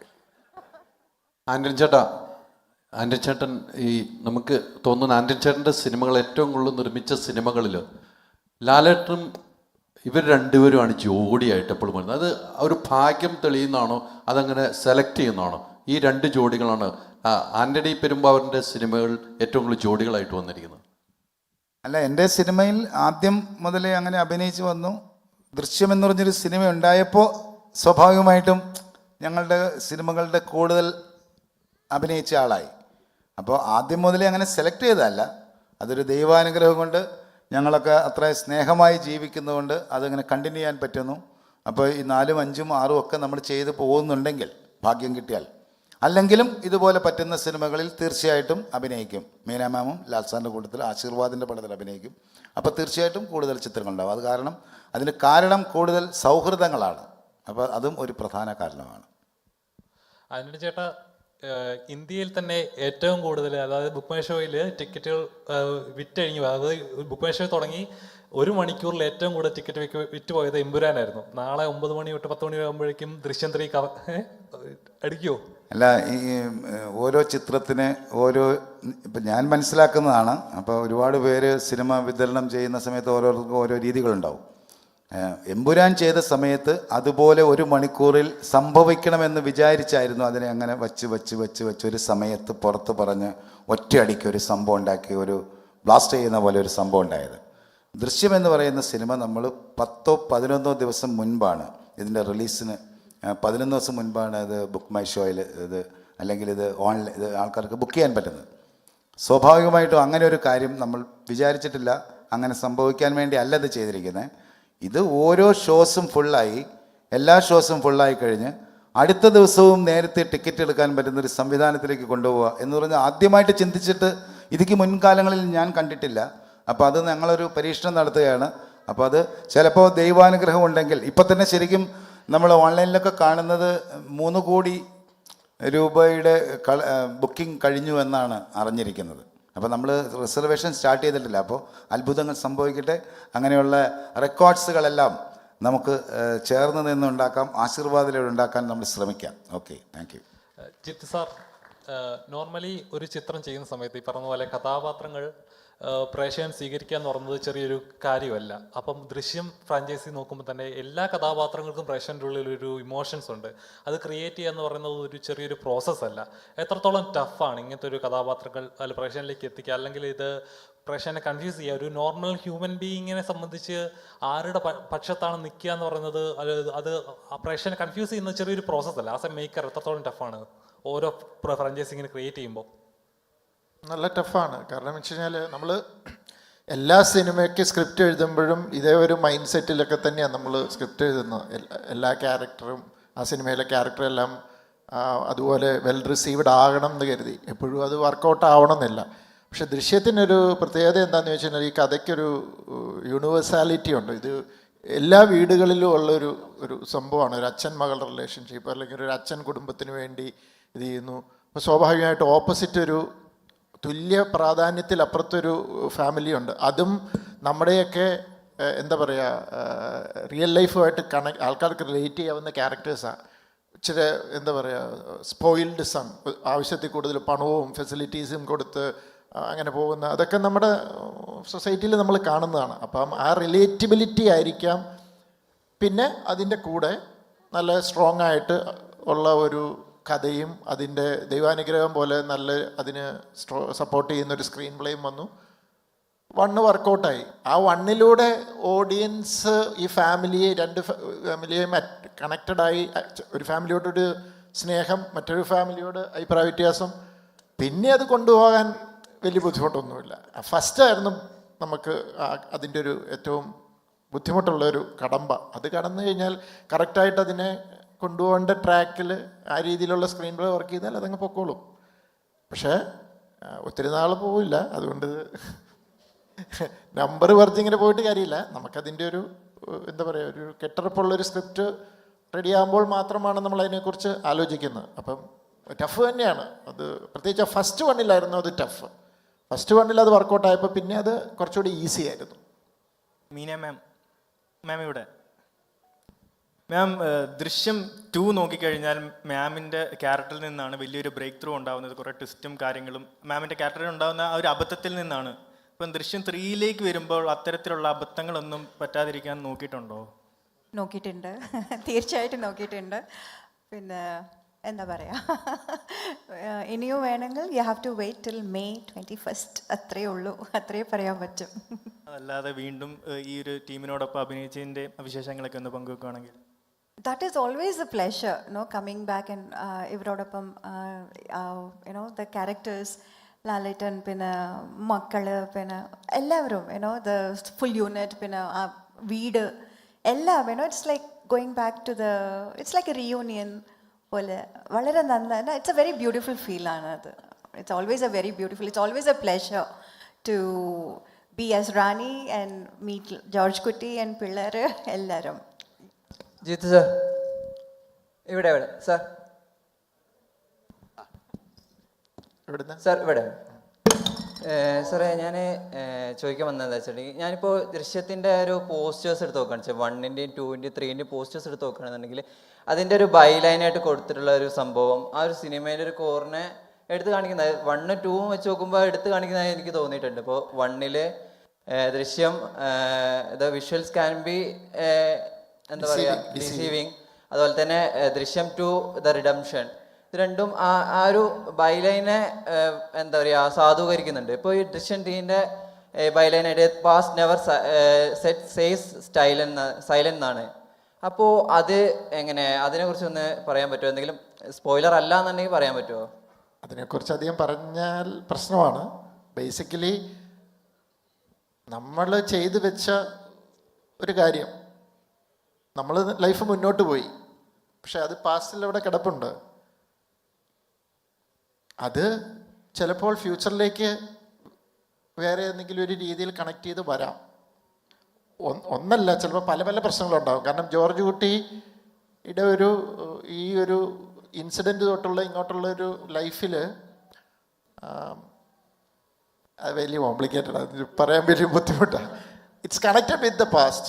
എന്താ അറിയണ്ടേ അല്ലേ? എന്താ പ്രശ്നം എന്നറിയണം, 3-ലെ പ്രശ്നം എന്താണെന്നറിയണം. അതാണ് ഫിയർ എന്ന് പറയുന്ന ഫാക്ടർ. അതാണ് ഇവരെ രക്ഷിക്കാനുള്ള തത്രപ്പാടിൽ കുറേ സംഭവങ്ങൾ ഉണ്ടായിട്ടുണ്ട്. അപ്പം അതിലെന്തോ തിരിച്ചു വരുവാണോ എന്താണോ എന്നുള്ള അയാളുടെ ഫിയറാണത് ഈ സിനിമ. അത് ഒന്നല്ല, പല രീതിയിലുള്ള അപകടങ്ങൾ ഉണ്ടെന്ന് പുള്ളിക്ക് തോന്നിക്കൊണ്ടിരിക്കുകയാണ്. അതിൽ റിയലാണോ അല്ലയോ, അതൊക്കെയാണ് ജോർജ് കുട്ടി ഫേസ് ചെയ്യുന്ന പ്രോബ്ലം. അതാണ് ഞാൻ ഇവിടെ നേരത്തെ ഞാൻ പറഞ്ഞത്, അറിയില്ല ആരാണെന്ന് അല്ലെങ്കിൽ എന്താണെന്ന്, എന്താ പ്രശ്നം എന്നുള്ളത്. അതാണ് പുള്ളിനെ ഒരു ഇരുട്ടിൽ തപ്പുന്ന പോലത്തെ ഒരു അവസ്ഥയിലായിപ്പോയി. സാധാരണ ലാലേട്ടൻ്റെ റെക്കോർഡുകളൊക്കെ ലാലേട്ടത്തിനാണ് പൊട്ടിക്കാറ്. അപ്പോൾ ഇതൊരു പുതിയ റെക്കോർഡ് തൂക്കുമോ? പിന്നെ ഇപ്പം 100, 200, 300 കോടി ക്ലബ്ബൊക്കെ ആയിട്ടുണ്ട്. അപ്പം നമുക്ക് ഒരു 500 കോടി ക്ലബിലേക്ക് എത്താൻ പറ്റുമോ? അനിയൻ്റെ നാക്ക് പൊന്നായിരിക്കട്ടെ അല്ലേ? അങ്ങനെയല്ലേ പറയാൻ പറ്റുള്ളൂ. നമ്മൾ അങ്ങനെ വിചാരിച്ചിട്ട് ഒരു സിനിമ എടുത്തിട്ടില്ല, അത് അബദ്ധത്തിൽ പറ്റിപ്പോകുന്നതാണ്. ഇത് നല്ല സിനിമയായിരിക്കും. അതിൻ്റെ അത് ഏറ്റവും അങ്ങനെ സംഭവിക്കട്ടെ. അതിന് എപ്പോഴും അങ്ങനെയല്ലേ, ഒരു സിനിമ എടുക്കുമ്പോൾ ഇത് ഏറ്റവും നന്നായിട്ട് ഓടണം, ഇത് എത്ര ആൾക്കാർ കാണണം എന്ന് വെച്ചാണ് സിനിമ എടുക്കുന്നത്. പിന്നെ ആ സിനിമയ്ക്കൊരു ജാതകമുണ്ട്, അതനുസരിച്ച് അത് മനുഷ്യരെ പോലെ അല്ലാതെ നല്ല മിടുക്കനായിരിക്കും, കുറച്ച് കഴിയുമ്പോൾ മോശമായി പോകും. അപ്പോൾ അതുപോലെ സിനിമയ്ക്ക് ഒരു ജാതകമുണ്ട്, അതിൽ വിശ്വസിക്കുന്നത് ഒരു മാജിക്കാണ്, ഒരു റെസിപ്പിയാണ്, ഒരു സീക്രട്ട് റെസിപ്പിയാണ്, ആർക്കും അറിയാത്തത്. അതുകൊണ്ട് നമ്മൾ 500 കോടി ഇല്ലെങ്കിലും ഒരു 300 കോടി അങ്ങനെയല്ല. അതുകൊണ്ട് ആ ചോദ്യം വളരെ രസകരമായിരുന്നു. നമുക്കതിനു വേണ്ടി പ്രാർത്ഥിക്കാം, എല്ലാവർക്കും ചേർന്ന് പ്രാർത്ഥിക്കാം. ഒരിക്കൽ കൂടി എല്ലാവർക്കും നല്ലൊരു രാത്രി നേരുന്നു. അത് പറയാൻ കാരണം എനിക്ക് തൊടുപുഴ പോകണം, രാവിലെ ഷൂട്ടിംഗ് ഉള്ളതാണ്. Okay, thank you so much and thank you for your time and space, your patients. Thank you doctor. I think you can go back and continue your fitness. And thank you for our patience. Thank you very much.